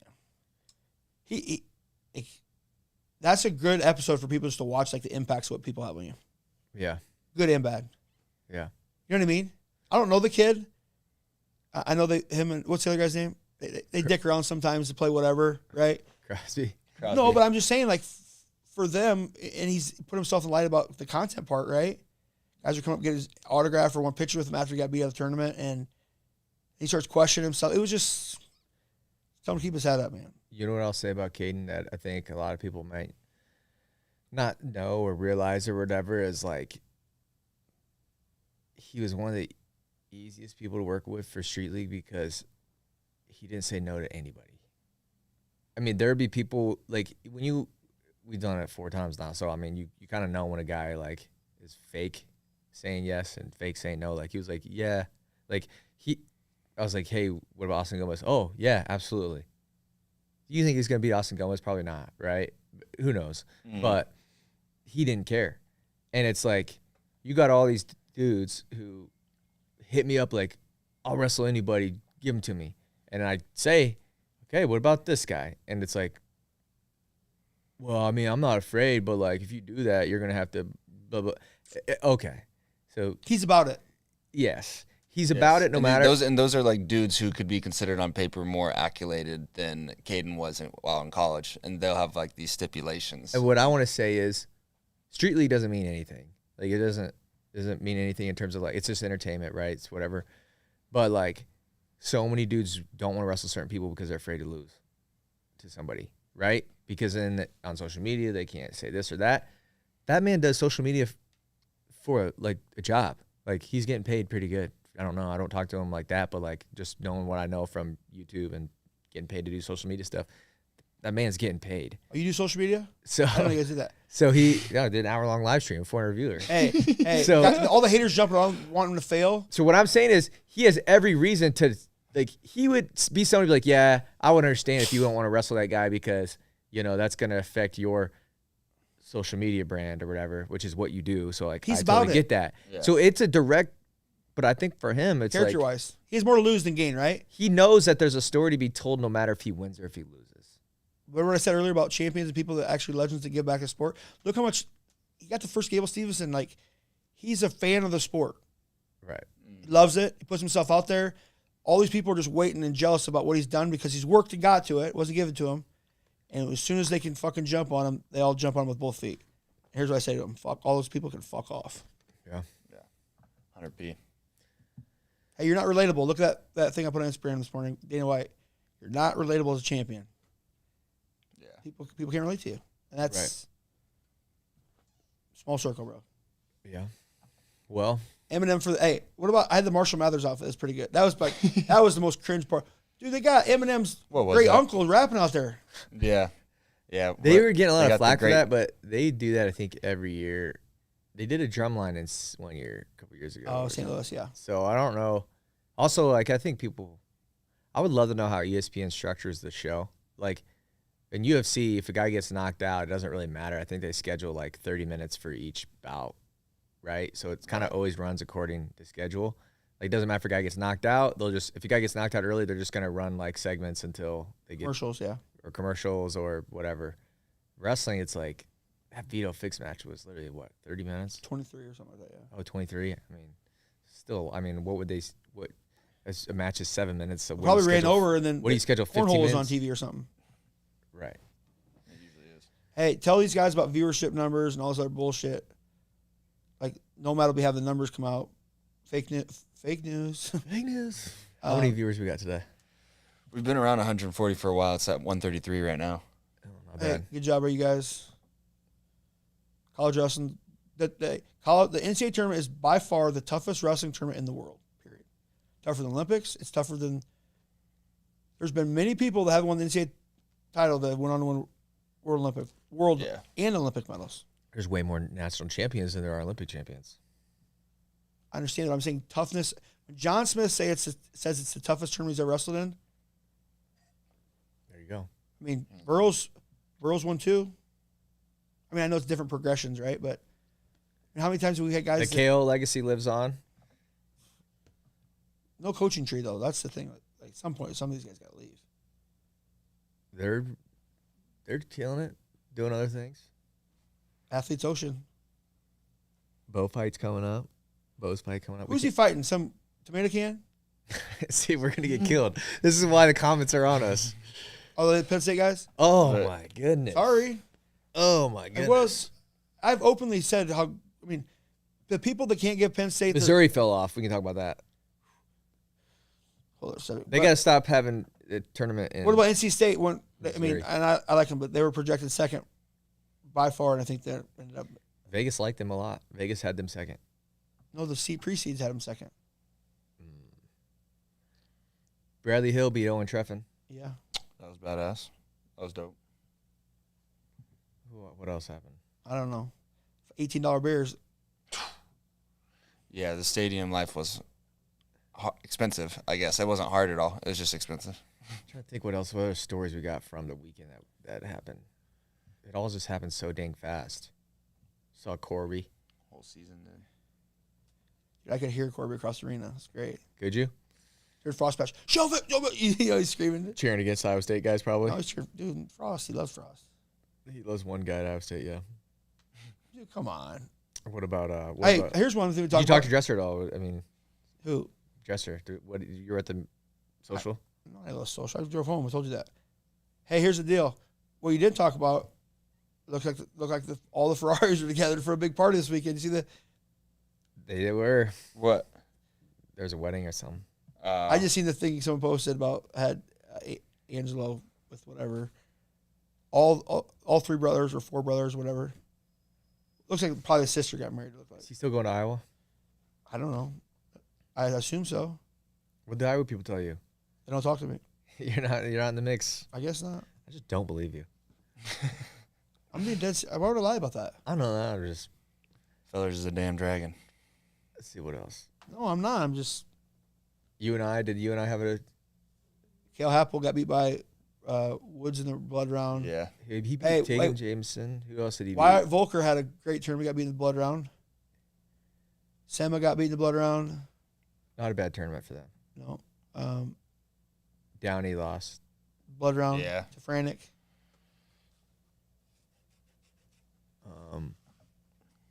Minnesota. Drew.